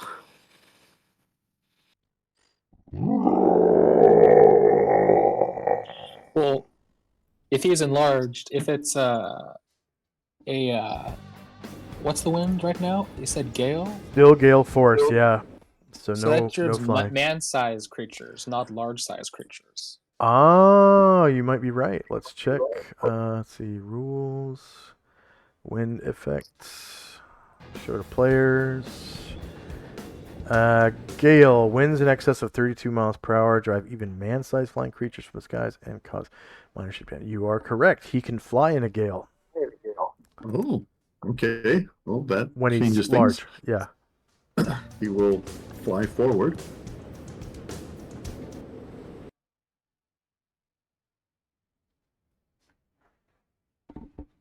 There. And then being large, would he have reach or no? Yes. Yes, he does. Okay, so he's going to fly up as long as he can do that.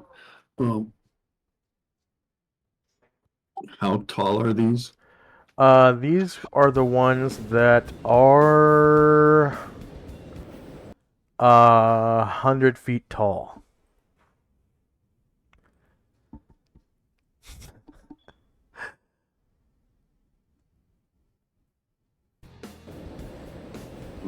So can I gain that much altitude in 30 squares?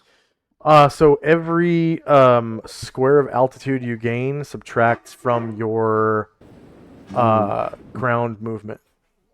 So yeah, I won't be gaining any altitude. I'll just be right off the ground. Okay, probably 1 square being because you were mounted before.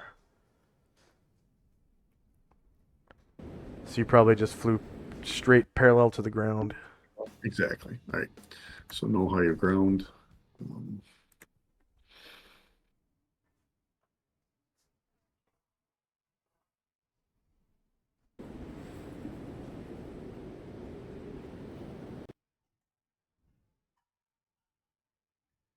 And then Tenzi.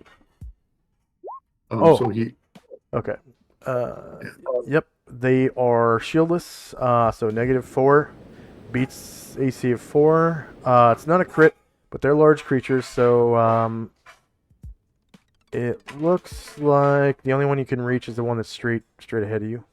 So I'm assuming you attack that one. So that's 17 damage. Did you do your damage multiplier? Oh, I did not. I'll have to redo that. Sorry. Yeah, so go ahead and re-roll that with your damage multiplier.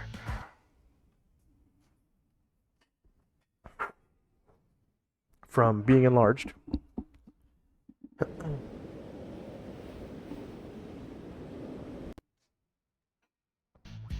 And these are regenerating creatures for the purpose of your flame tongue.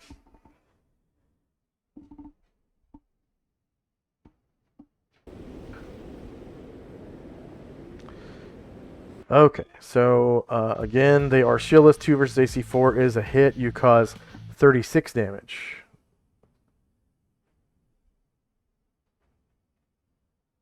And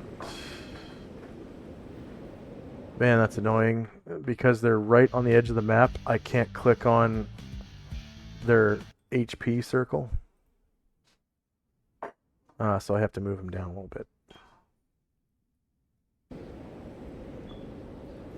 So that was 36 damage. And then shieldless again for your flame tongue. 2 versus AC 4 hits. Cause another 27 damage. So you're like, wacko! Wacko!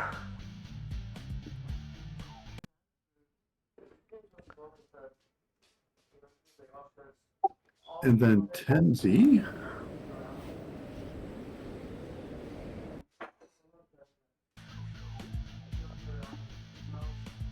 Cast a spell on. I guess I'll cast on Mad Moen. We'll cast it on Mad Moen. Probability control. Mad Moen, your next 2 hit will be at +6. Well, okay. Wow. Fine probability. Oh, yeah.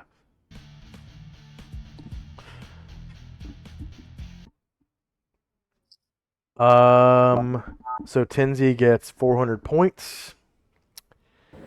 Next up is St. Luther. St. Luther will cast a dictation. I'm sorry, recitation. Recitation. Okay.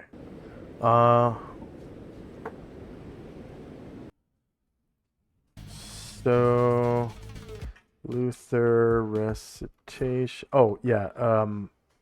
Music. We'll call it music 1. No, we'll call it. We'll do red dot 1. Red dot 1. Luther recitation. And what's the duration? 9 rounds. Okay.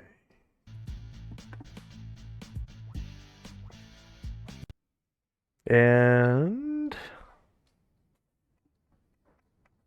recitation is what, level 4? Yep. So Luther gets 400 points. And if Luther can, seeing the ninjas in the back, he would take a 5-foot step back with his horse. Just, yeah, there we go. Then Yep. we get all the ninjas. Oh, man.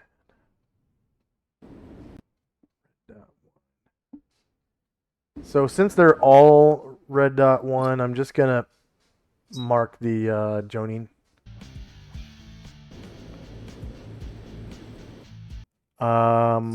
Ryder. Mad Moen, feeling a whole bunch of strength in his arms, will take his turn. And let's see.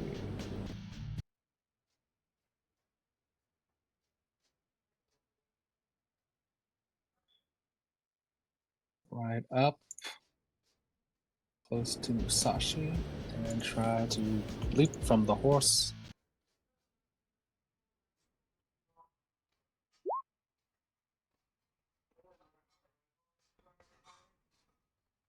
All right. And he'll come Yeah. Come on, close to Ashriel. Bring the axe down. Remember your +6 to hit, and is he enlarged? No, He is not. he is not. Okay. But he is probably gonna hit this. Yeah, +6 to hit, and And 2 from recitation. yeah. So shieldless, -9 versus AC4, not a crit. You rolled a 4 on the die, so that's 17 damage.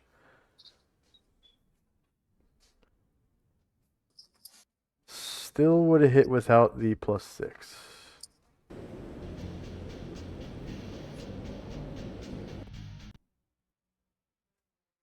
Okay, -17. So you can see his green bar dwindling real good now. Looks like you've done a total of like 82 damage to him so far.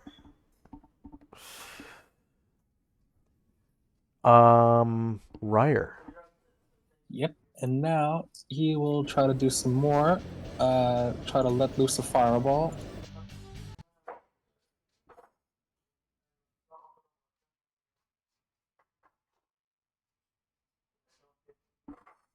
Ooh, nice. Okay. Roll.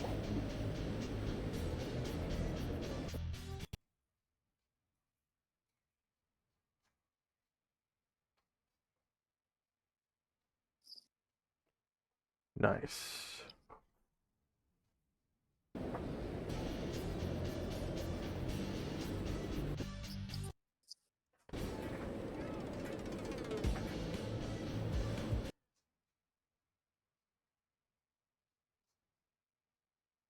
It's not raining, so there's no bonus to fire save.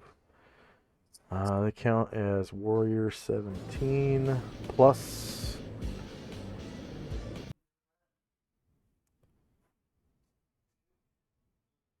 Not multi-classed or triple-classed. The one on the right fails and takes 38 damage. The one on the left. Warrior 17 plus. Not multi-classed, not triple-classed. The one on the left saves and takes 19 damage. So 38 on the right, 19 on the left. Next up is the Nozira Jonin. Let's see. -38.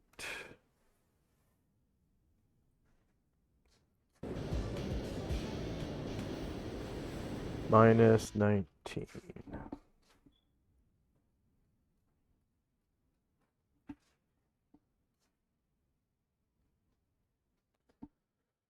Okay.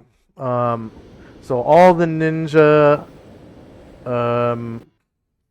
Oh, Ryer gets 150 points for that fireball. And then all the ninja act simultaneously. I'm gonna roll group checks for them as individual groups. There will be the Jonin will be in his own group. All the tuning will be in one group, and then all the gaining will be in one group. They get a full move and a hide action, and they are taking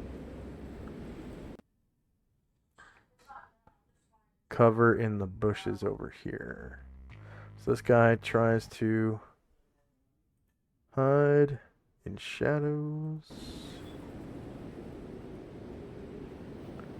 And he disappears.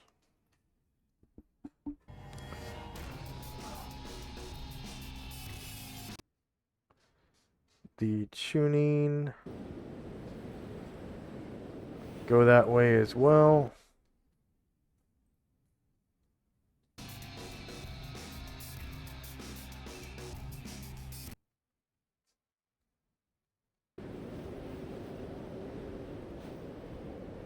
To right about here. And these two in the back are over here. And try to hide in shadows as a group. And they all disappear. And the gaining. They are going to...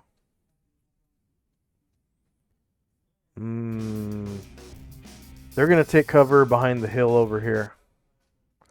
That little raise in elevation. If they can make it.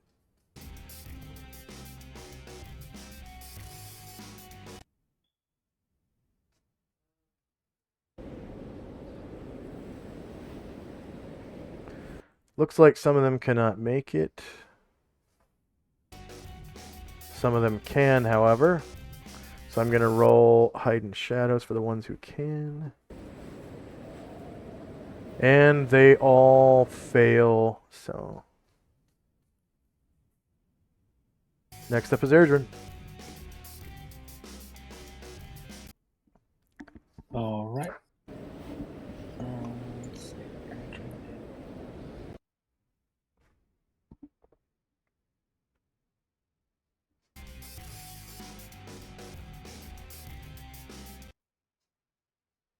Yeah, so Airdrin is going to try to get off his horse. All slick like.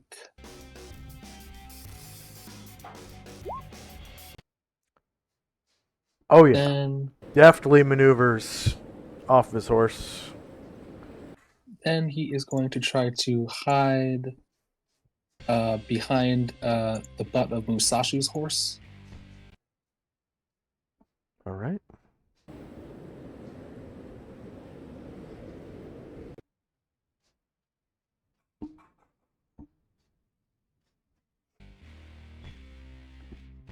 Shandrak.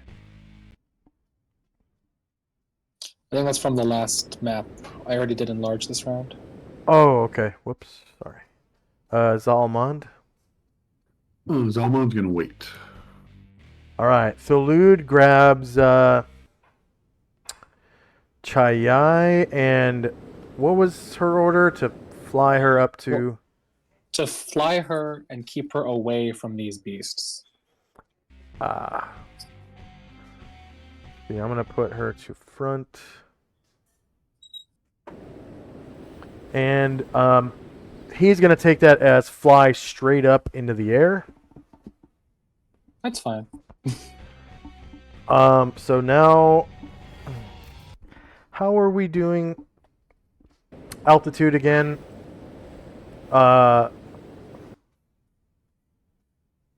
It's every 50 feet, right? It's so the one is squared, feet? so 9 would be 45, and then the other one would be in 10 or would be in 50 feet increments. Yeah. So the rocket is 50 yeah. feet. Okay, so that's so he's at 10 feet, grabs her off the horse, and flies straight up 24 squares, which makes 26 squares in total, which would be 4 rockets and 6 planes. 4 rockets and 6 planes. So that's about 120 feet in the air. So she can see 20 feet over their heads. Okay. Yeah. Looks. Hopefully, that's out of their reach. Okay. Yeah, so actually it is, because sounds they good would to me. only be able to reach to 105 feet, and they're at Perfect. she's at 120. All right. Wish granted. Next up is one of the Gargantua. All right. So the one on the left comes up to Ashriel, and Ashriel's covered in stone skin, yeah? He is. Right, so I gotta figure out how many charges. And the Gargantua have a left fist, right fist. And he's low enough, I'm gonna say, for a trample. So it's going to take 3 charges off of his stone skin. What is the casting level of the caster for Ashriel's stone skin? 13. 13.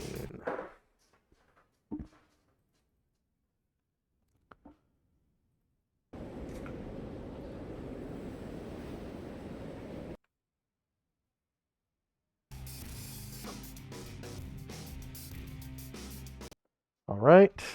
So this kaiju is like kind of down like this and facing and actually 1 square lower and like that. And it's able to like walk over the terrain here with no issues. It's so big. So Mad Moen's stone skin, what level was it cast at? 13 same, as well? 13. Okay.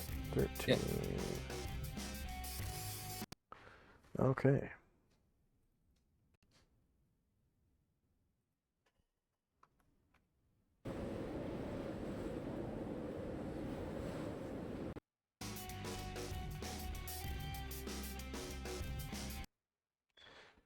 And next up is Musashi's multiple attack. So 3 stone skins on the angel, 3 stone skins on the berserker, and Musashi's waiting, right? He's out of movement. He was guarding there. Oh, that's right. So, but I had Zalman waiting, and he's going to charge with Ruckus, do a heavy lance charge on this guy here, try to get his flank.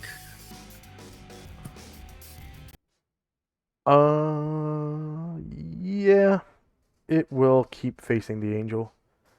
You do get to flank.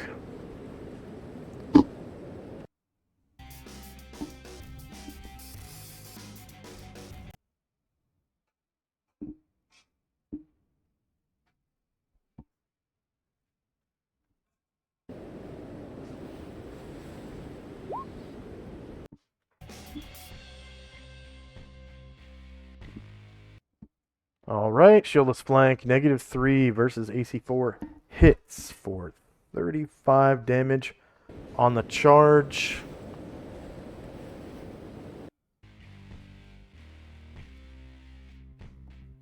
-35. Enter. And Mad Moen's second attack. This one, I don't think you get the +6 to hit. True. Okay, just for the one. Okay.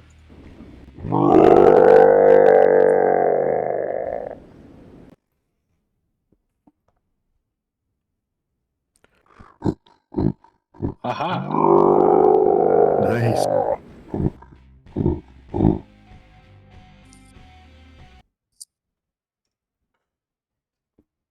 All right, so that is front shieldless. You manage a crit. This creature is too damn big to be beheaded, unfortunately, but you do cause the 27 damage Happy with that. with the crit. So I have to move him down to do his HP. So -27, enter. So for our viewers, Moen has a Vorpal Great Axe +5, but Gargantua are too damn big to be beheaded by Vorpal weapons. Ashriel.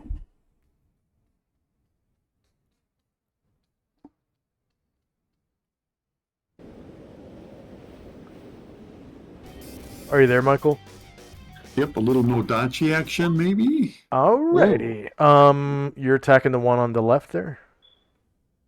He's this one here that he's facing. Oh, same one. Yeah. All right. Yeah. So shieldless, -2, beats AC 4, and you cause another 38 damage. Killing it. Go ahead and describe how you do so. Seeing how deep Moen's axe went, and he tries to go like right near it to try to like sever the limb, and digs deep with the Nodachi, toppling the creature.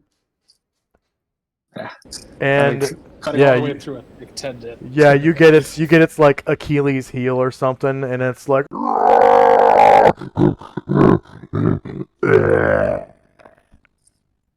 And it dies dead as dreams, and there's a loud and the ground shakes as it falls dead as dreams. Next up is Musashi, who's out of movement. The avatar of Lao Tzu is still summoning, or calling the Phoenix. And Chai Yai was casting a spell, right? Which one was it? She's also calling her own Phoenix. She is calling a Phoenix. All right, so that brings us to the next round. Unless someone else was waiting. Is anyone waiting? I'm good. Okay, so time now is 6:01 p.m. Everyone's kind of tired and hungry at this point, and we're now in initiative phase. And as before, I'm going to roll initiative just for the Jonin and all the... Or Junin? And all the... Nope, Jonin. And all of the ninja are going to act on his initiative. So ninja to...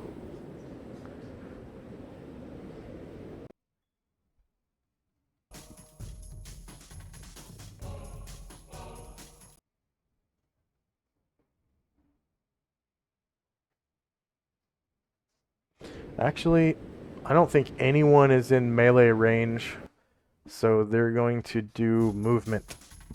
So medium creature base speed is there.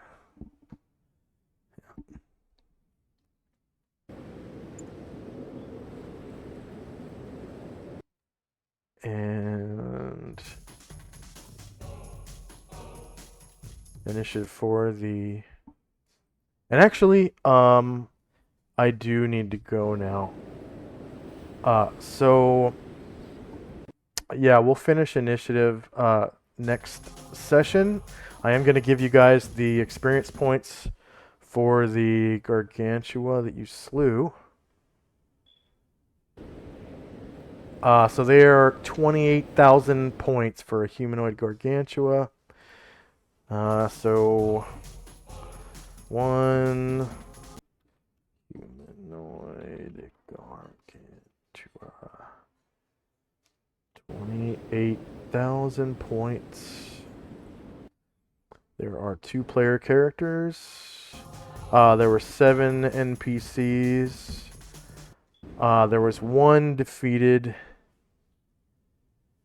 They have 35 hit dice. A lot of hit dice. Number of warriors and bards was it 3? I don't remember. Yeah. Okay, 3. I got 2. Then it's 4 because I have 2 as well. Okay, Oh, that's 4. right. I always forget Zalmot. I always Uh, forget Barter's Paladin. all right, nice little chunk of experience points there. And we will finish the encounter next session. Are both of you able to show up next week? I'll be good. Should, Yep, should be good. Okay, so I will... Wait, why didn't that work? Come on.